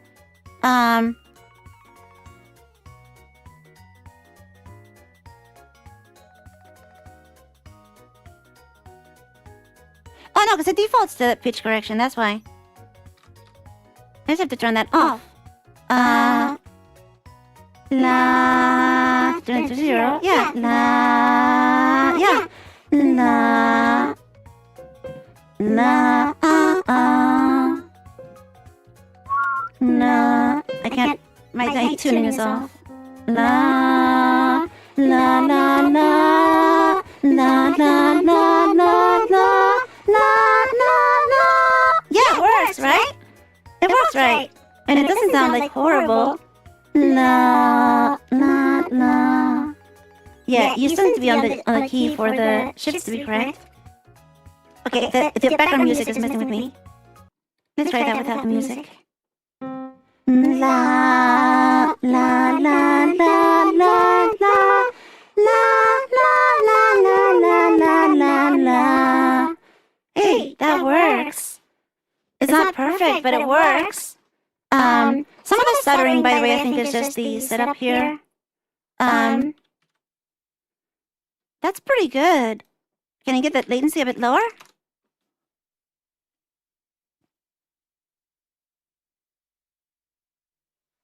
La, I think the stuttering might just be my setup. Either that or it's the maybe setting the factors here is what makes it weird like that.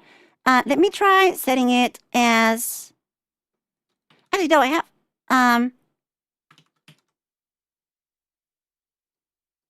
yeah, actually let me just try only setting the factors if it changes. I don't know what causes the choppiness, but I suspect it's that. I suspect it's the reconfiguration of the filter. So let me see if because what you could do is just only change it when the note changes, which is probably going to be a lot more palatable. And in that case, basically just do not even the note when the correction changes, right? So in this case, we have the core gain, which should be 0 the way I said it. So I'm just going to hard code that right now just to see.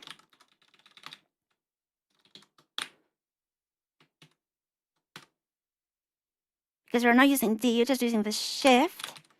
And in that case, I only do the configuration if the ratio has changed.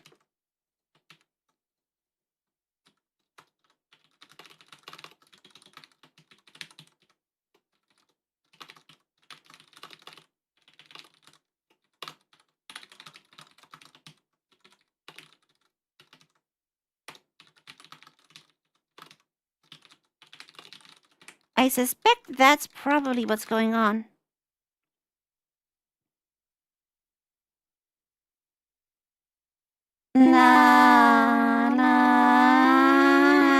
Yeah. That's better, right? Yeah, so it yeah, you can hear it when it switches, it has a little glitch. Some of the other choppiness is just the it's just the like input. Like my net setup is probably wrong. It's so weird hearing myself shift it. La la la la la la la la la la la la la la. Okay, so that's the basic idea, and it doesn't sound half bad, right? Can I get away with lower latency? It's not too bad though already for harmony, but I would like 256.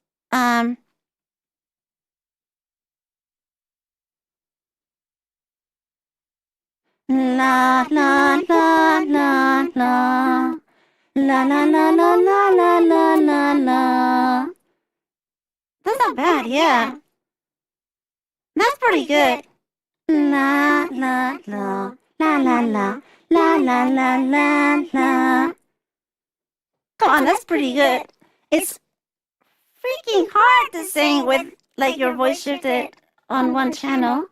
Also, correction, I already hard coded that off anyway. But la la la la la la la la la la la. That's pretty good. Okay. La la la. Should I sing something? La la la. I don't know what to sing. That's in C because I want to change the key now.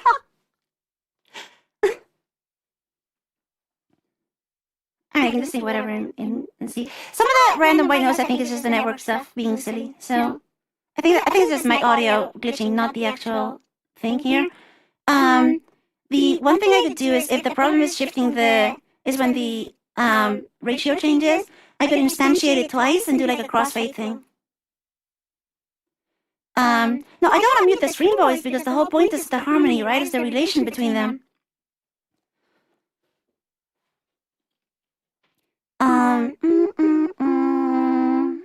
I don't know what to sing. I was like lost all of a sudden.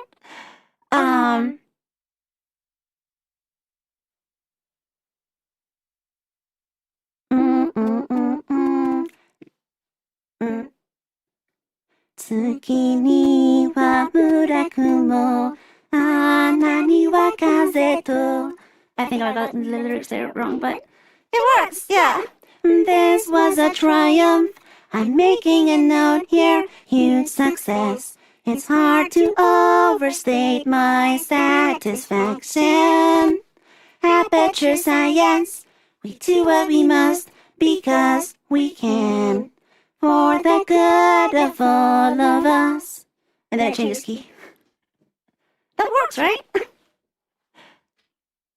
Okay, I think I'm gonna call it a day. And we can try productionizing this next time. Because I do need to get some dinner and I have an appointment late today, so thank you everyone for coming. We made some version of harmonizer. That doesn't sound terrible. I'm kind of surprised how not extremely hard that was once I fixed the really silly things. I I just need to fix the code a little bit. Yeah, there you go. Oh, polyphony. I would just do that with multiple instances, to be honest. Alright. Thank you everyone for coming. Next time I'll try... I'm actually thinking of doing these on Saturdays instead of Sundays, but I'm going to try to figure out the right... timing still kind of working out what schedule I want. And we'll do... we'll wrap this up at least. I'll try to fix my network setup so it's less broken. And... yeah, let's see if I can make it work, and then, I can maybe hook it up to some keyboard or some trick and, do it live when I do karaoke streams. I don't know. I'll have to think of something. Alright, everyone. Thank you, everyone, for coming. Do you have any questions? Anything else you want to say before I head out? I'm here with only harmonizer. I'm not sure. Is this button gonna do what I want? La la la, yeah, I think that's doing what I want, right? La la la la la la la la. I'm still hearing both, but I think you just heard that only in the right channel. So there. Thank you everyone for coming. I'll see you all next time. Bye bye. Bye bye.